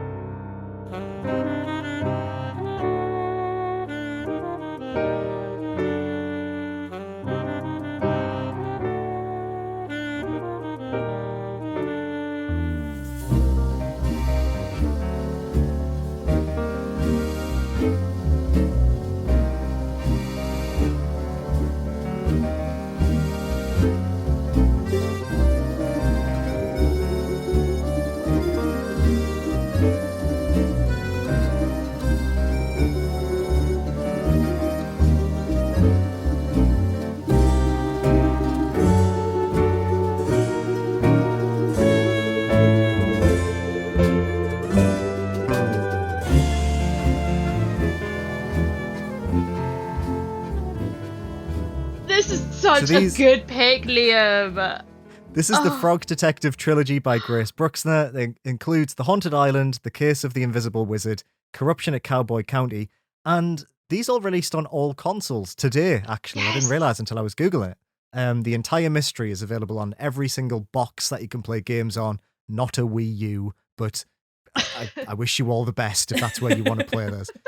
This is a trilogy of games where you play as the titular Frog Detective. Oh, someone wrote about games for a living for a bit. And you just go on these like whimsical little adventures. It's their first person. You go to these different locations, you talk to these animals, and you're trying to solve a quirky little mystery. I think The Haunted Island is about ghosts. What's the ghost? The Case of the Invisible Wizard is where's the wizard, I think. I think that's the case in the second one. And all you do is you just walk around, you right click to lift your magnifying glass up and it makes things look weird, and you chat to people. And these are some of the most impeccably written games in terms of just being slightly unhinged, very cute, quite dry and quite cutting in some ways, the way that the animals will talk to you. And they last like an hour and a half. They've got a very nice jazz soundtrack. They look lovely. They're just all very contained spaces. Yes. And they're just so cozy. They're just so warm and comforting as games. And Grace's writing style. I mean, Grace is a very funny person in general. A great Twitter follow, an unhinged Twitter follow. Like, Yes. so funny. And yeah, a Frog Detective. I can't recommend these games enough. And there's just something. The first two released a year after each other, around this time of year, and they're just so intrinsically linked with this season for me. They're just games you play when it's wet and rainy outside, and maybe you've had a bit of a hard day at work, or you're feeling a bit glum, and you just inhabit these shoes of this little wobbly frog who's trying his goddamn best. He's the world's He is, second isn't best he? detective, and he's fine about it. And I mean, I have a plushie of him right behind me somewhere. You can't see because of my Oh. dark, scary I have room. it too. Do you have the frog detective plushie? Yes. Amazing. And the magnifying glass is Little magnifying glass that's like magnetic. Yeah. Oh. Fangamer, Fangamer, sponsor us. sponsor Fangamer. us. Come We're not on. going to accept any other sponsors, but Fangamer, if you want to sponsor us, please. I Ugh. just love these games so much. They make me like weirdly reflective about like creativity and what it means to put yourself out there and sort of like they're just so confident in what they are. And what they are is like silly little funny games that are like an hour long. And I just think they're a wonderful thing. And you can buy that trilogy, play it in an afternoon. You won't regret it. Great autumnal games, I think. Oh, it's a great pick. Yeah, you know what it is as well? You know what I think it is? It's, again, that back to school feeling.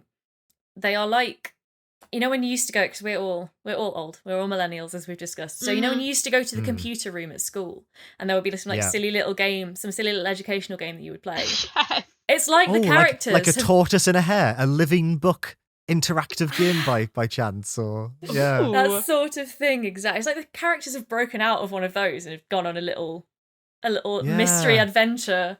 It's like I agree.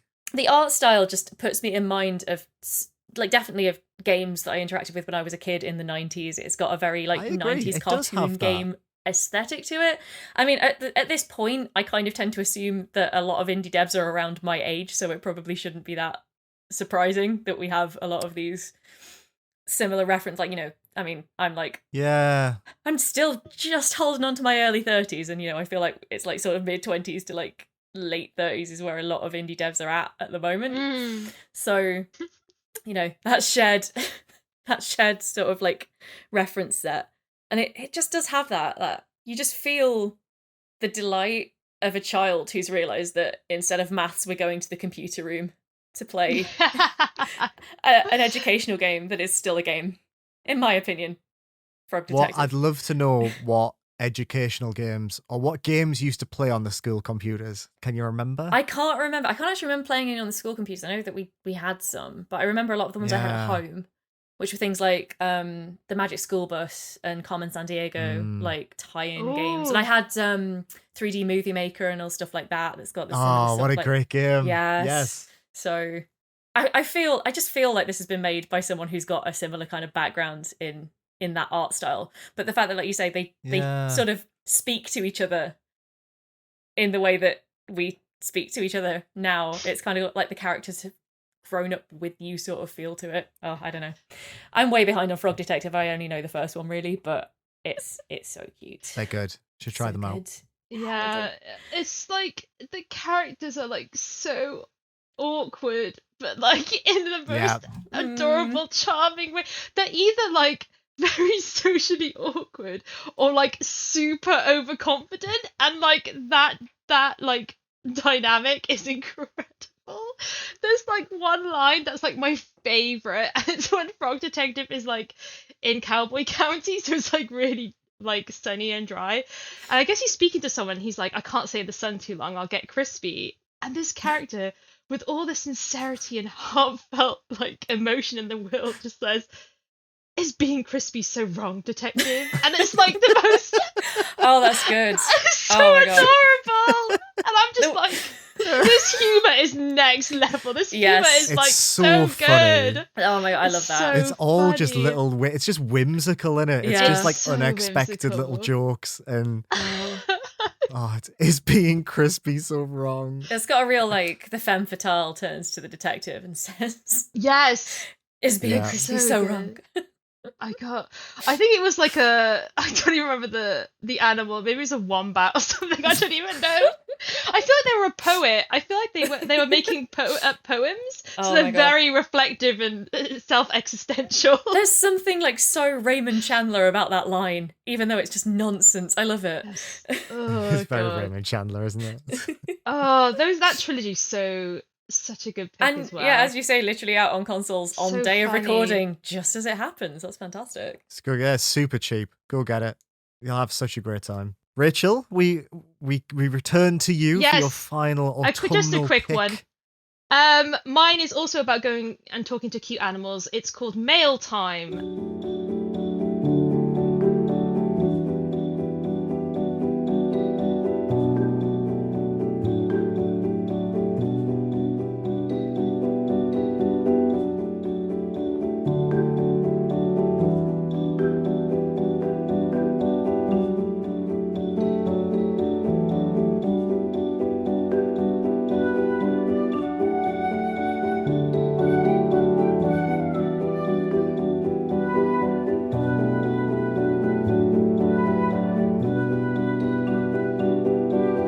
It's a cottagecore kind of mail delivery game where you jump, glide, and run around an adorable hand-drawn forest, and you deliver mail to all the adorable characters, and it's very cute and very autumnal because it's set in the autumn.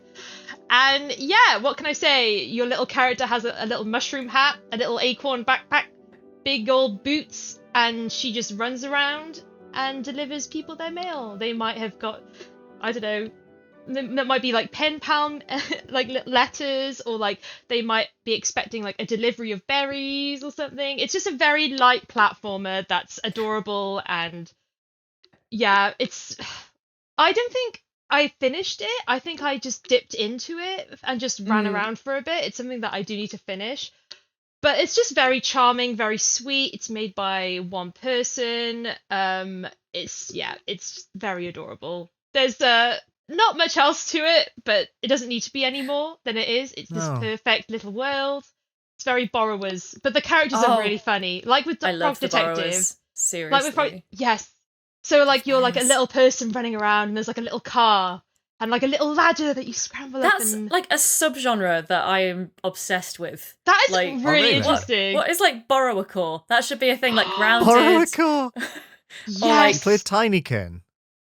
Oh, Tinykin was good. I need to though, clearly. Tinykin. If you like Pikmin and platforming, that's a really That's Borrower-core. That's Borrower-core. Very hardcore Borrower-core. That's so. That's Borrower-core. Borrower-core. I'm so. Oh right. If I invented that, I'm so happy if I've invented that. So this is Borrower-core meets Cottagecore. Yes. Yeah, it's a thing. Very cute. Just a very cute game. So I feel that's like a quick one. Play Mail Time and Landlord of the Woods back to back and like pretend they're in the same universe.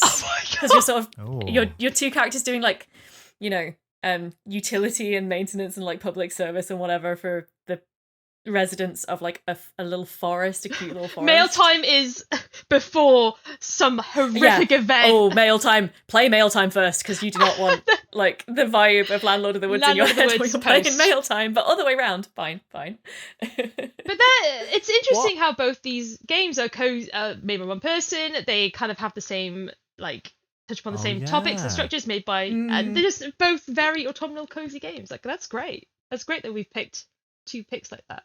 Yeah. I love that the town is called Grumblewood Grove as well. Oh, that's so cute. It's very Grove. Beatrix Potter as well. Like that, those kind of. Oh, it's so whimsical and lovely and. Oh, it's so quaint. Yeah. But at the same time, it's got that again. It's that like grumble. Grumble is not like, you know, it's not chintzy and cute and happy. Grumble's like, but it's got that's what makes it autumnal. Again, I think it's that little bit of a like bring the energy down a bit. Have a grumble. Yeah. You know, very autumnal.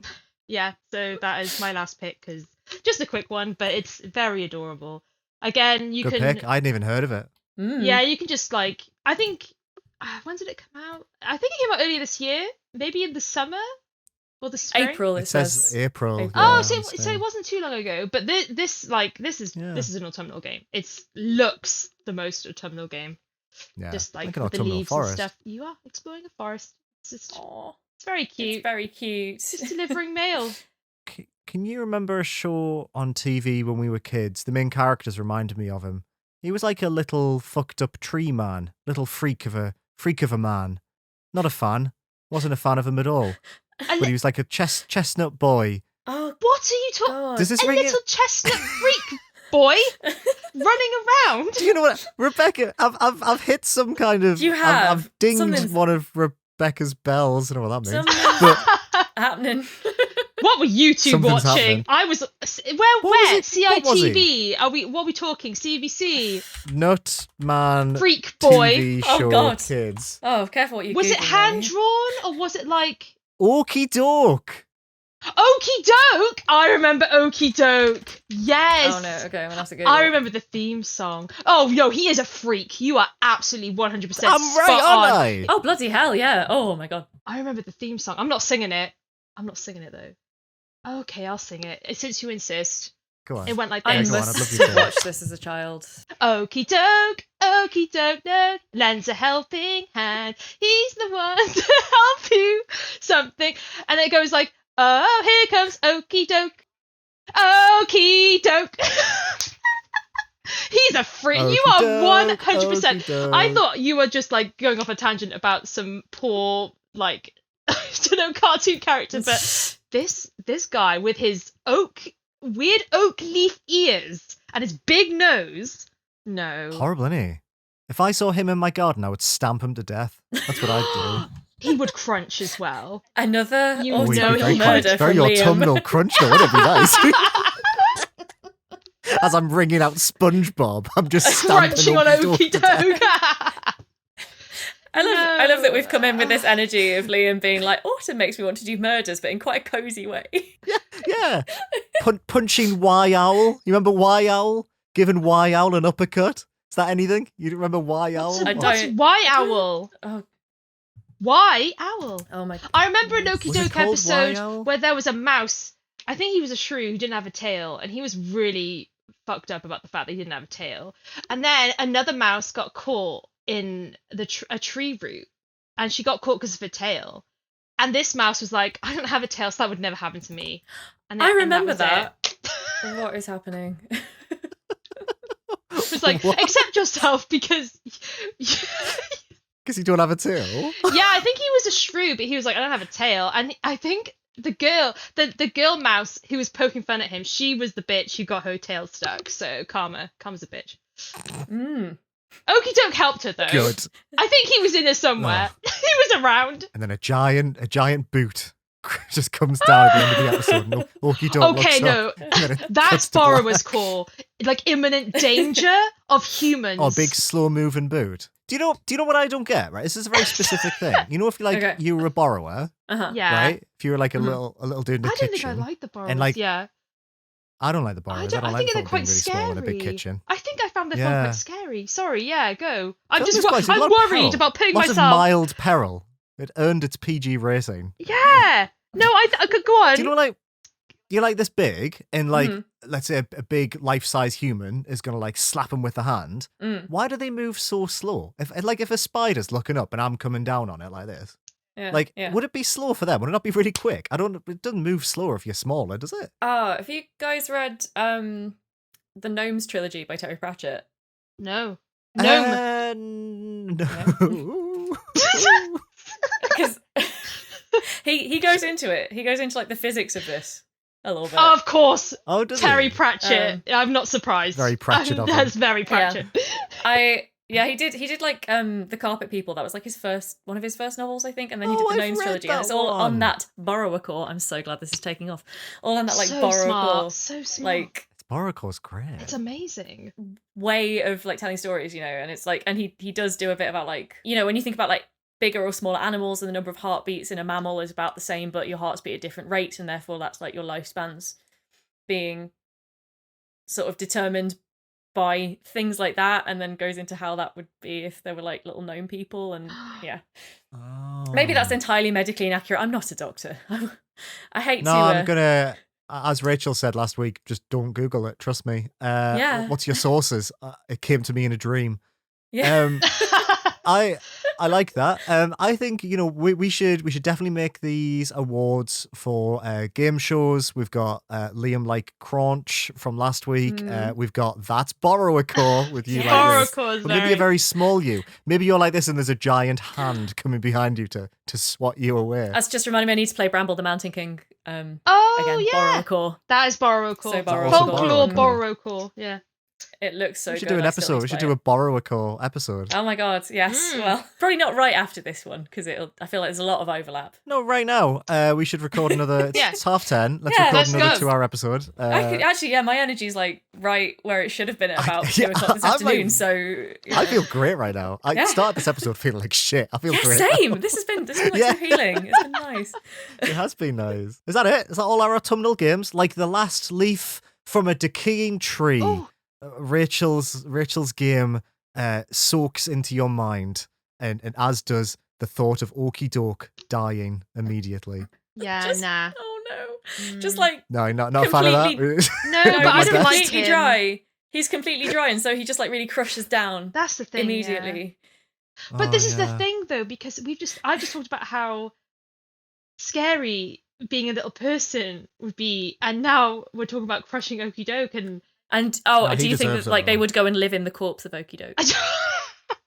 they would Oh my God. they would scavenge him, like, what is it? Take all the like Okie Doke's Yeah. parts. No, I'm just saying that I don't have much empathy. Like, I don't I want think I'd eat Okie Doke. to. No, do not eat. That would No. wreck your teeth. Okie Doke is like You think? I have a lot of fillings. It probably would, to be fair. Okie Doke would Yeah. like absolutely break your jaw because it's an acorn. He's an acorn.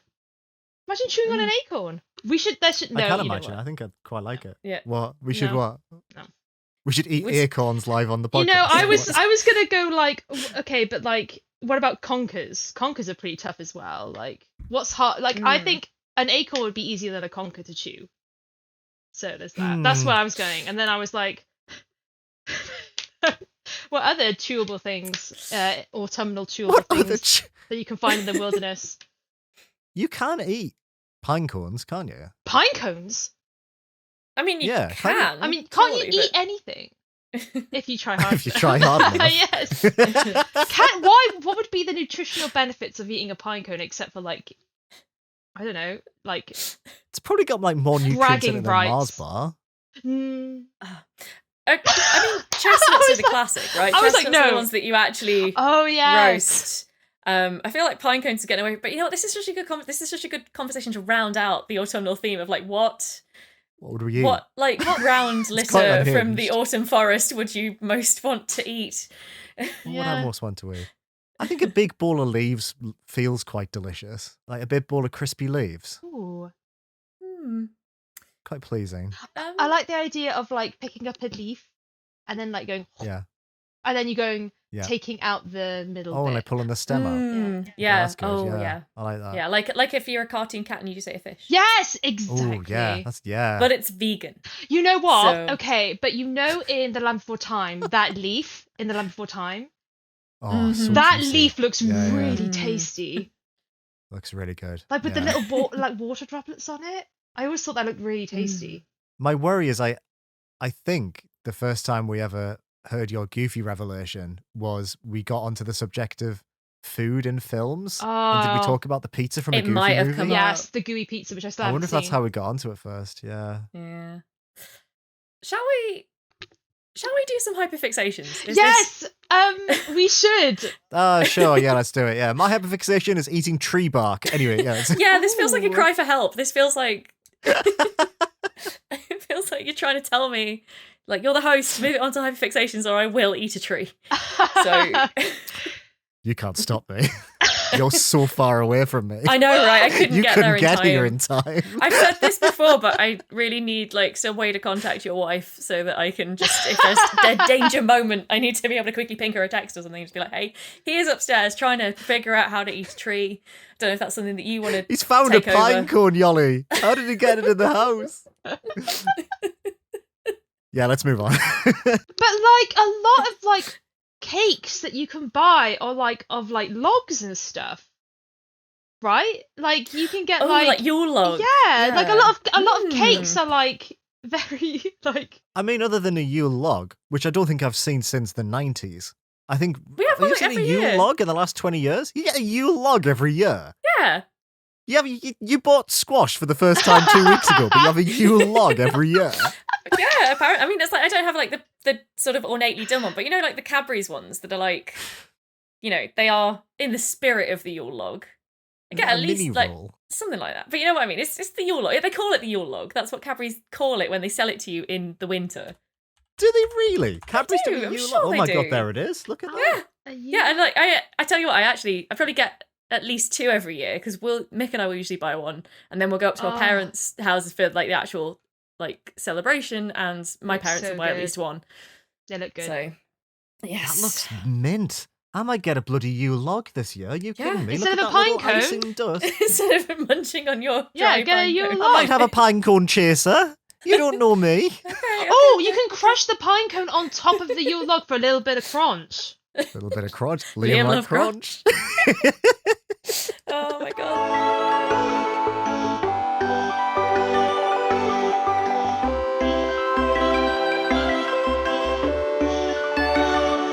Yeah, go on, Okay, what's yours? it's gonna be real short because basically, I've been doing Duolingo because Oh. I decided that I want to learn to read a bit of Japanese, and I decided Duolingo was as good a way to start as any, and so I getting my wonder two. why you wanted to start learning. Is it anything to do with the fact that I went in the last, I'm going to say 5 months, from someone who'd never read a manga to someone whose house is worryingly full of manga? Like, And someone who What may or may manga would not that have be, ordered Rebecca? the Yeah, entire. What is there anything specific got- type of manga? yeah, do tell, it's do just like tell. really quite broad, really quite general.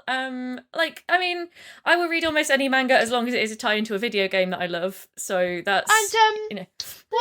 what game would that be, Rebecca? Do tell. Well, was it about gay lawyers? Oh, could be a little bit of gay lawyers. I don't know. Really, I'd have to go and look because I have so many. And like Gay lawyers, Rebecca. Gay lawyers. Objection, Your Honour. Sustained. Is this about lawyers who like kissing boys? Is that this is too good. Oh my god. See, I knew you two were gonna be like, there's no way to admit that you decided you wanted to like learn to read Japanese without it being like, and is it because you're weirdly into manga now? And it's like, yes, it is. Like, just I'm gonna like admit to that straight up.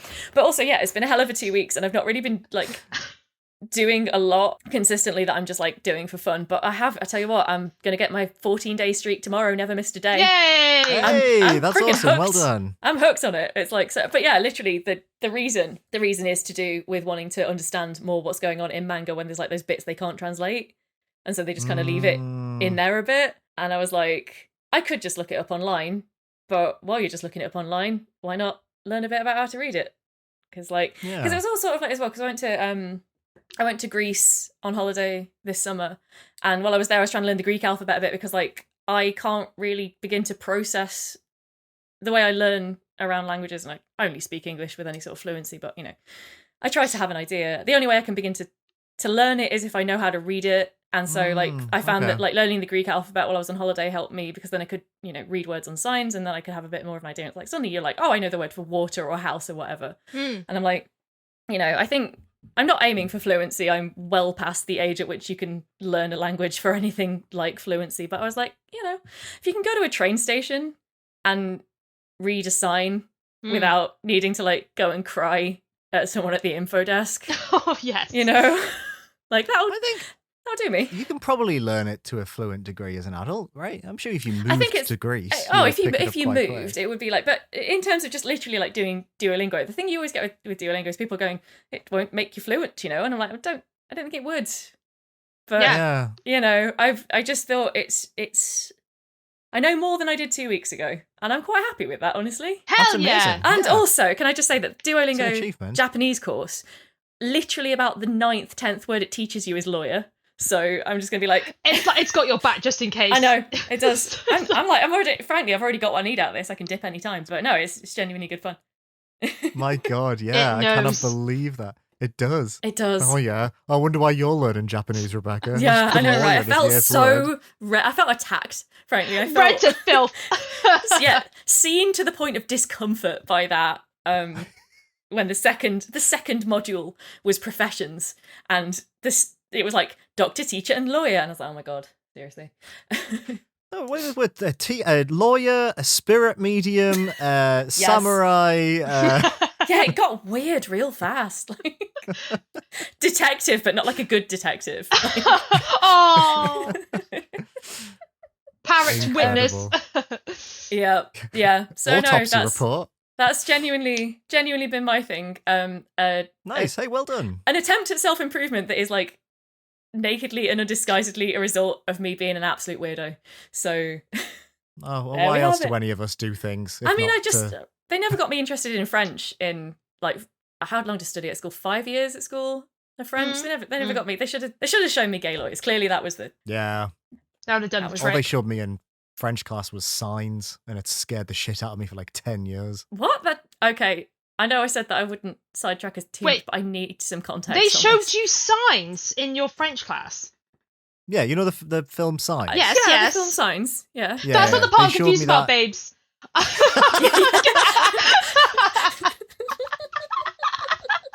A film is a type of media. Yeah, they Oh showed my us it God. in French in first year, and you know the bit where the alien, like it's the, you know the bit, right? Yeah. Yes. The bit where it's the camcorder of the and the alien oh. like walks past, does a bit of like mooching, bit of Yeah, okey doke this- action as yes. he walks by. Mm.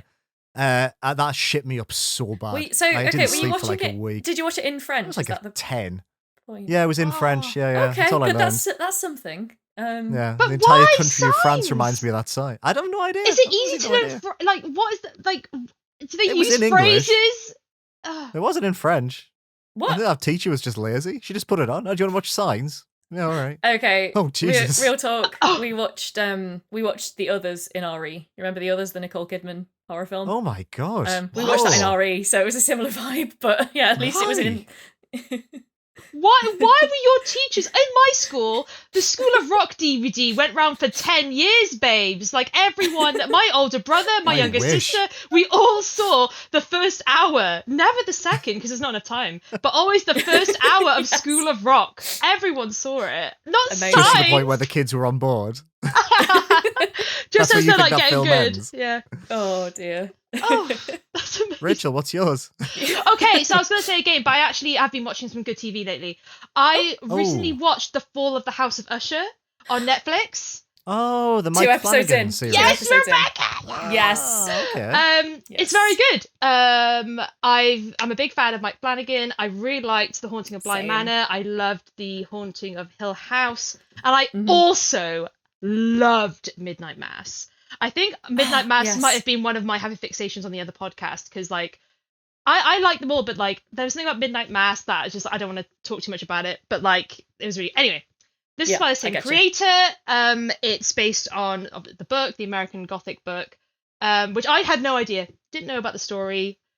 Still not sure how much I know about the story. If this is an adaptation, not sure how close it is. Because I think I do want to read it actually, so that's cool. But yeah, it's just a great TV show. It's about a family who all fall to certain fates based on certain like negative attributes, like they're greedy or they're selfish.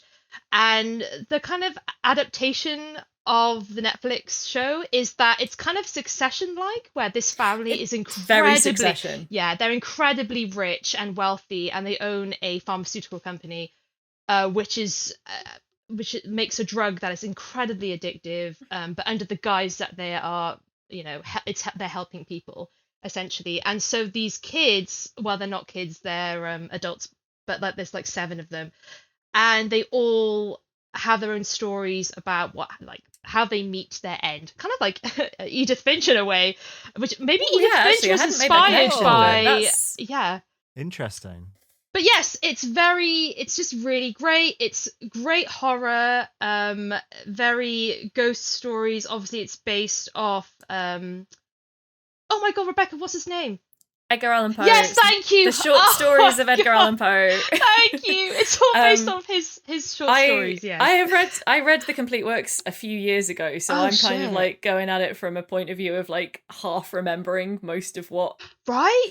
I feel like I read like a comic of all the short stories, so I remember parts of it. Like I knew about the Raven, and and then after watching an episode, I was like reminded of one of his other ones. And then Henry, friend of the podcast, Henry, knew some of the stories from like The Simpsons Treehouse of Horror. Yes, Brit. oh my goodness, that's so my main good. reference Yes. point. Right, yeah. So like the Raven and that and stuff. But yeah, it's a very, I would say it's quite autumnal watch as well. It's very spooky, definitely. scary. Mike Flanagan has a way of scaring you in terms of like ghost stories and how ghosts kind of appear. Like, are they specters of past? Are they memories? Are they doppelgangers? Are they? It's very interesting and ways of like telling what essentially are like what's an anthology of ghost stories. And yeah, I mean, he did it again, folks. I was like, fourth time? Well, like this is the fourth. Like, I don't know if he's. I think he's showrunner on this one. I think he was showrunner on some of the others, and he wrote some of the episodes as well. But I don't remember his involvement, but he's like an overseer. And yeah, fourth time, absolutely knocked out the park. This is a great show, great horror show.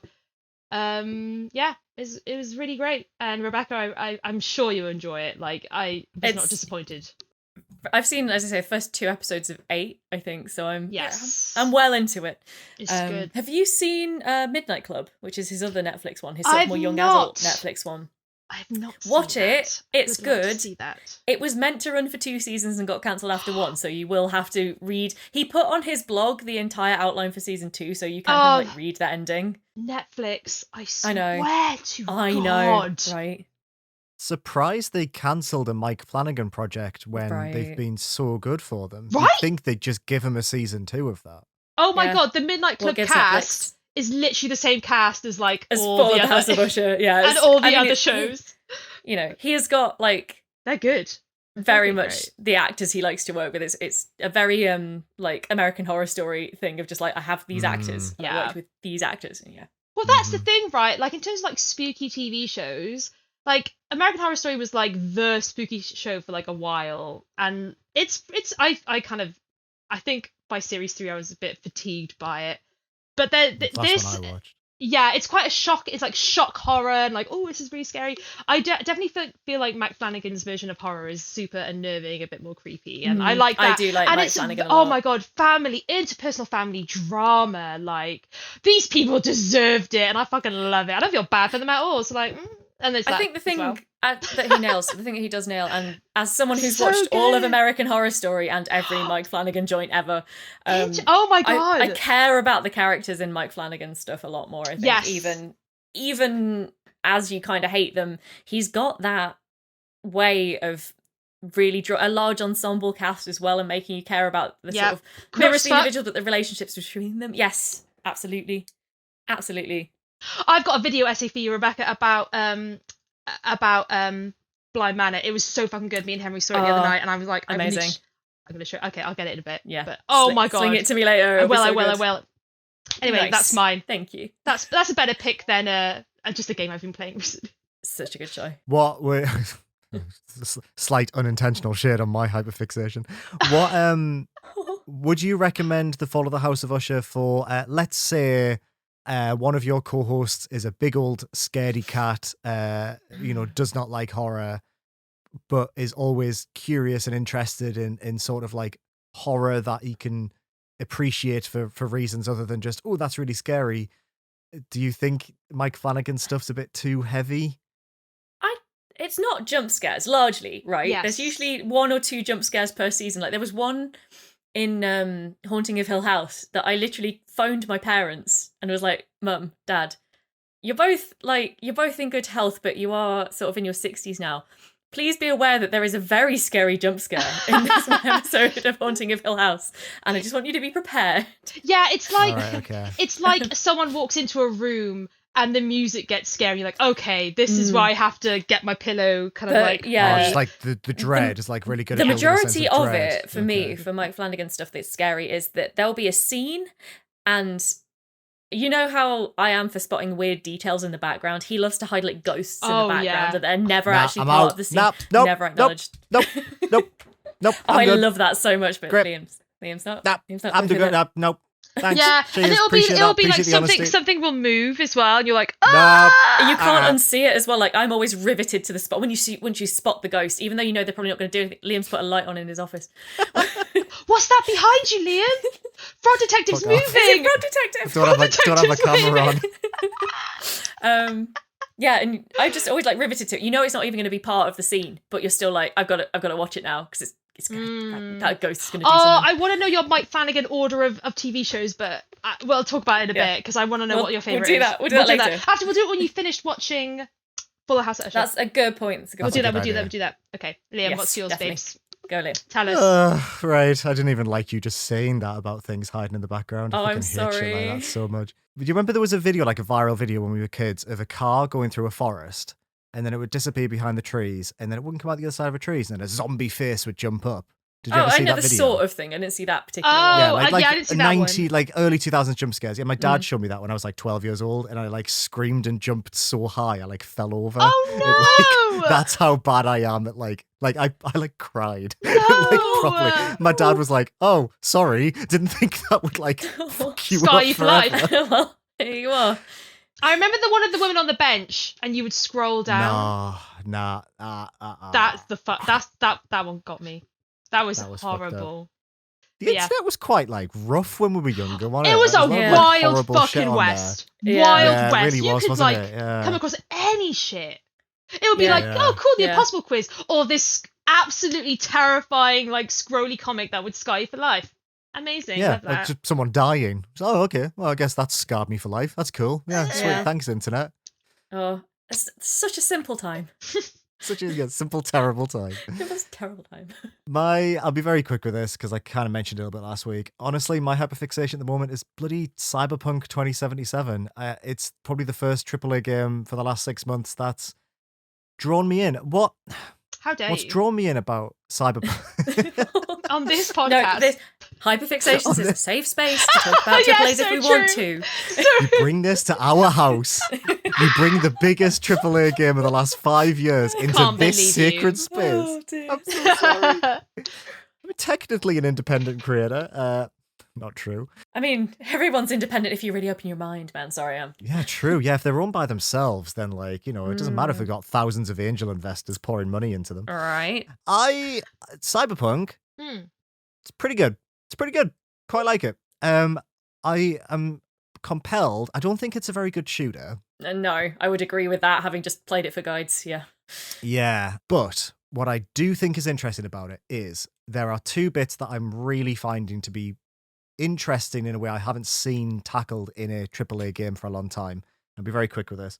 For starters, Night City is such a horrible place, and it's so rare to play a game where its open world is abrasive to the point where it almost feels like it doesn't want you to be there. And I love its representation of a future that has spiraled so far out of control that simply spending time in this loud, obnoxious, like hypersexualized and just so many adverts, it's a horrible place to be. God. But it really makes the quieter moments that you spend with the game's incredible cast of characters even more meaningful. When you're having a quiet conversation with Judy or you're smoking a cigarette on a balcony as the rain falls, it gives it this really compelling sense of place that I'm finding really interesting. The other thing I like is I think it's probably the best Keanu Reeves performance I've ever seen. Oh, he's good, Like, isn't he, though? He is good in it. Like, Yes. and I think if you want to see a great Keanu Reeves performance, you got to play as female V, because Johnny Silverhand, this construct of an aging rocker who lives in your brain and is slowly killing you, is a very complex character. He's a veteran of a war. He's a huge misogynist. And the conflict of having this character in your brain who like just fundamentally just like is a horrible person is also quite interesting. Like being stuck with this person you just don't want to be around, who fundamentally doesn't even like you, is really interesting from a narrative perspective as well. And I feel like Keanu Reeves kind of sells this character of someone who's just like a horrible fucker who, like, yeah, might have some opinions that are pretty like agreeable, but about like, corporations, but in general, it's just like a bit of a monster. But you sort of like, as he takes over your brain, you both sort of level out. And that's a really interesting dynamic of how Ooh. V starts to change. I'm playing Cyberpunk and I'm like, well, I think I quite like this. I didn't think I would. Thought it'd be quite shit, but actually, it's got some really nice stories in it. The story, the narrative is just, it gets its hooks in you. Yeah, it it really does. Like the Yeah. gameplay, they've improved a lot, but I still find it like it's all right. It's an all right game from a technical perspective, It's in like my a opinion. 6 out of 10 shooter. Yeah. But the story and the characters, yeah, it does. So you're playing as Femvi. Yeah. Oh yeah, cool choice. I mean, no shade on I can't remember. Apologies, the name of the voice actor who played Manvi, but Jeremy Lee. Oh my goodness, so good. Killer performance. You know, I got to Yeah. ask it as well. Who you're romancing? Judy. Nice. Yeah, and what a brilliant character. So layered, and the whole, all of the storylines with Evelyn and Cyberpunk. Yeah, if you can get it for like 10 quid, 15 quid, that's a bloody video game you can play and have a good time with. Can you get it for that much? I got it for 15 quid on Steam when it was in a sale a while ago. Yeah, it's not bad. Pretty good. Good game. That's good to hear. I'm never gonna play that game. But, I don't blame you at all. It's I don't know. You talking about it maybe moved a little bit of like my never gonna play it. Ooh, maybe, but I don't know. It is a big time investment if you don't have that interest or have, as I did, the professional like impetus to get started. So yeah, and I think like also it's got a lot of that. I was talking about this earlier about GTA. It has a lot of that like teenage obnoxious like energy to it, which I don't like.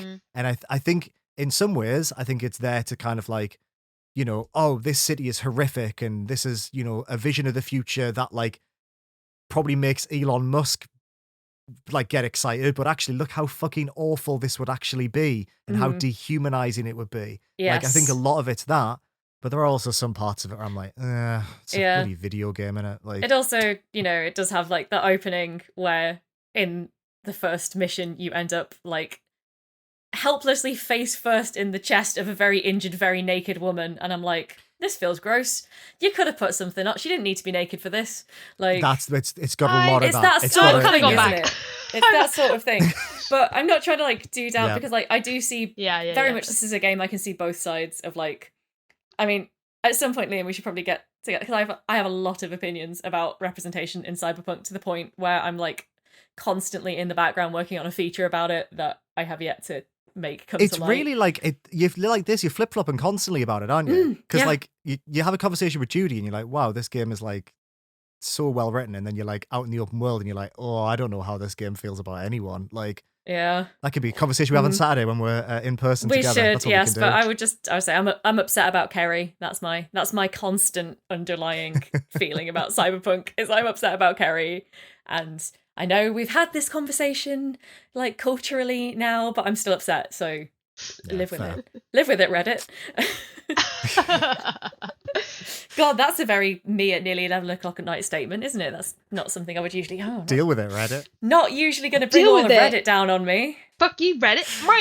guitar thrashing. Deal with it. Sounds like a cat. We did it. Oh, yeah, we did do it. Did a podcast. Oh, yeah, because we've got an outro now, haven't we? So we're going to have an outro, so we just... Yeah, so you're going to hear my voice in a second. second. Should we say goodbye? Like, yeah, we can say bye if you want. Yeah. Any other things to say? Or do you want to end it there? It feels quite blunt honestly now, doesn't it? But yeah, I feel like maybe I should just like soften the message. Go get a pumpkin spice latte. Yes. Oh, lovely. You know who does a nice pumpkin spice latte? Oh, I couldn't possibly say. Oh yeah. Here's an outro then. Yeah, maybe. This is just me pushing my own agenda here. To close it out because I have the power because I'm the host. The power. I find that around this time of year when everything's getting like really, really dark and nights drawing in and I can't bloody sleep because my brain is broken. What I need is a nice big project, and there is no nicer or bigger project out there than trying to understand the lore and plot of all 17 Rusty Lake games. So that is my homework to you. If you need a little venture to get you through these dark months, like go do it. Like don't just play the games. Get weirdly into the lore. That's your homework from me for this winter. Go on, do it. Like I used the word venture there. Yeah. Good stuff. Yeah, a little bit of brand marketing in there, just like, subliminal messaging almost. It's insidious is what it is. It's good. Oh, it is insidious. If you want to discover... oh, wait, no, hold on. No. I was like, oh. Liam, no! Don't do it!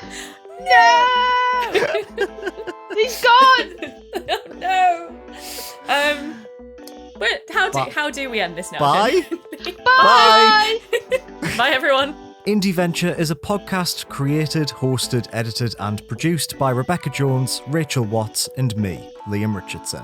For more information, search Indieventure Podcast on your social media platform of choice. You can get in touch by sending your questions, comments, and feedback to contact@indieventurepodcast.co.uk. You can support the show by rating us 5 stars and leaving a nice review on Apple Podcasts or your preferred podcast provider, or let your friends know all about the good times you had with the Indieventure Podcast. Some of the games we talk about on the show may have been provided to us for free for review consideration. If you are a developer, a publisher, or a PR looking to get in touch, drop us an email at hello@indieventurepodcast.co.uk. Our intro music and stings are from the song Cigarette Boat by Mark Torch. Thank you so much for listening, and see you again in 2 weeks for another episode of Indieventure, a video games podcast. Bye for now.